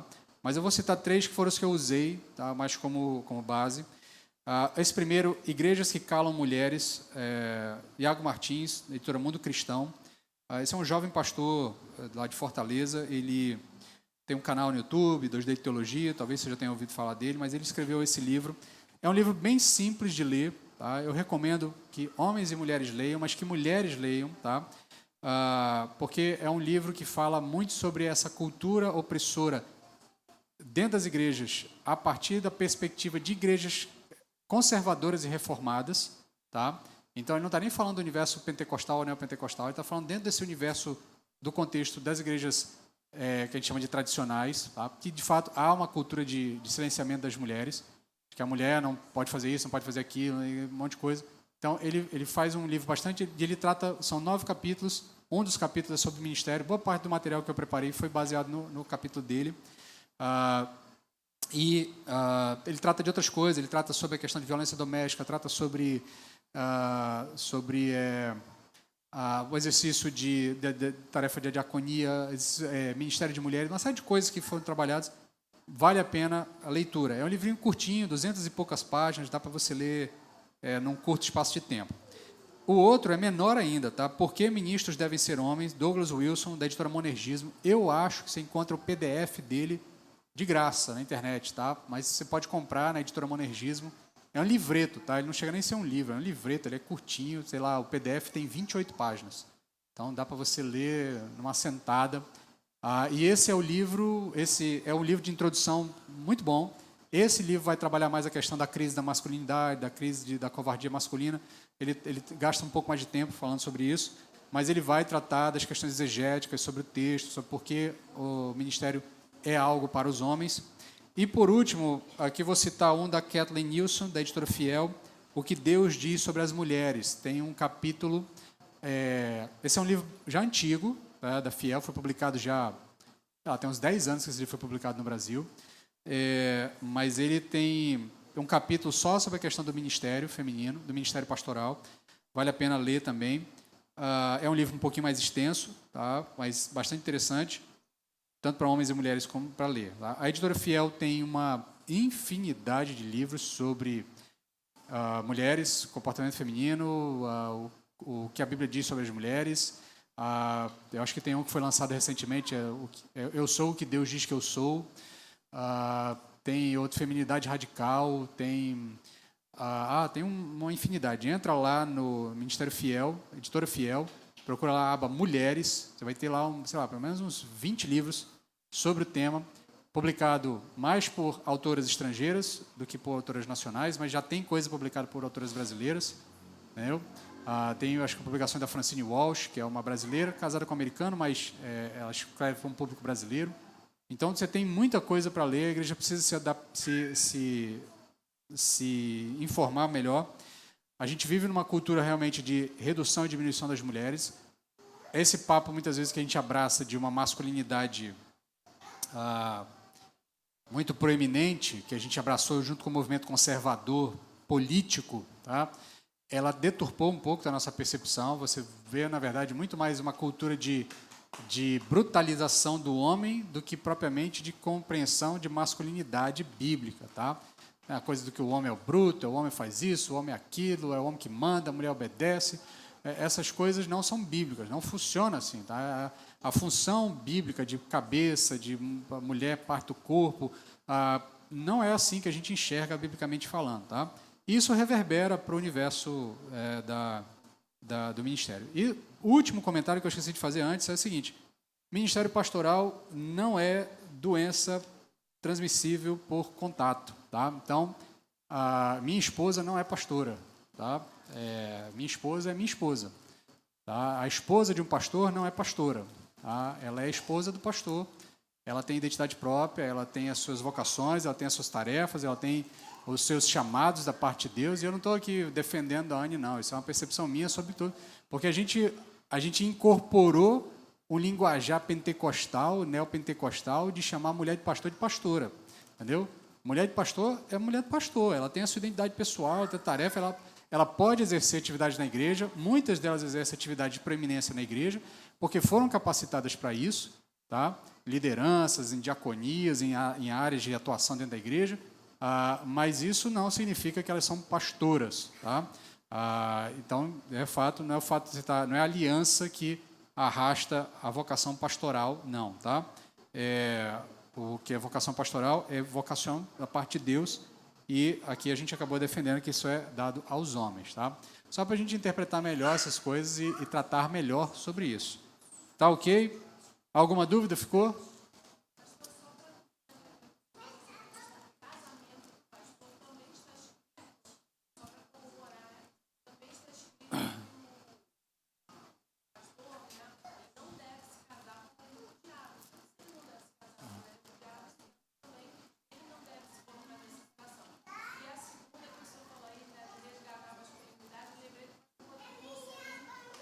Aham.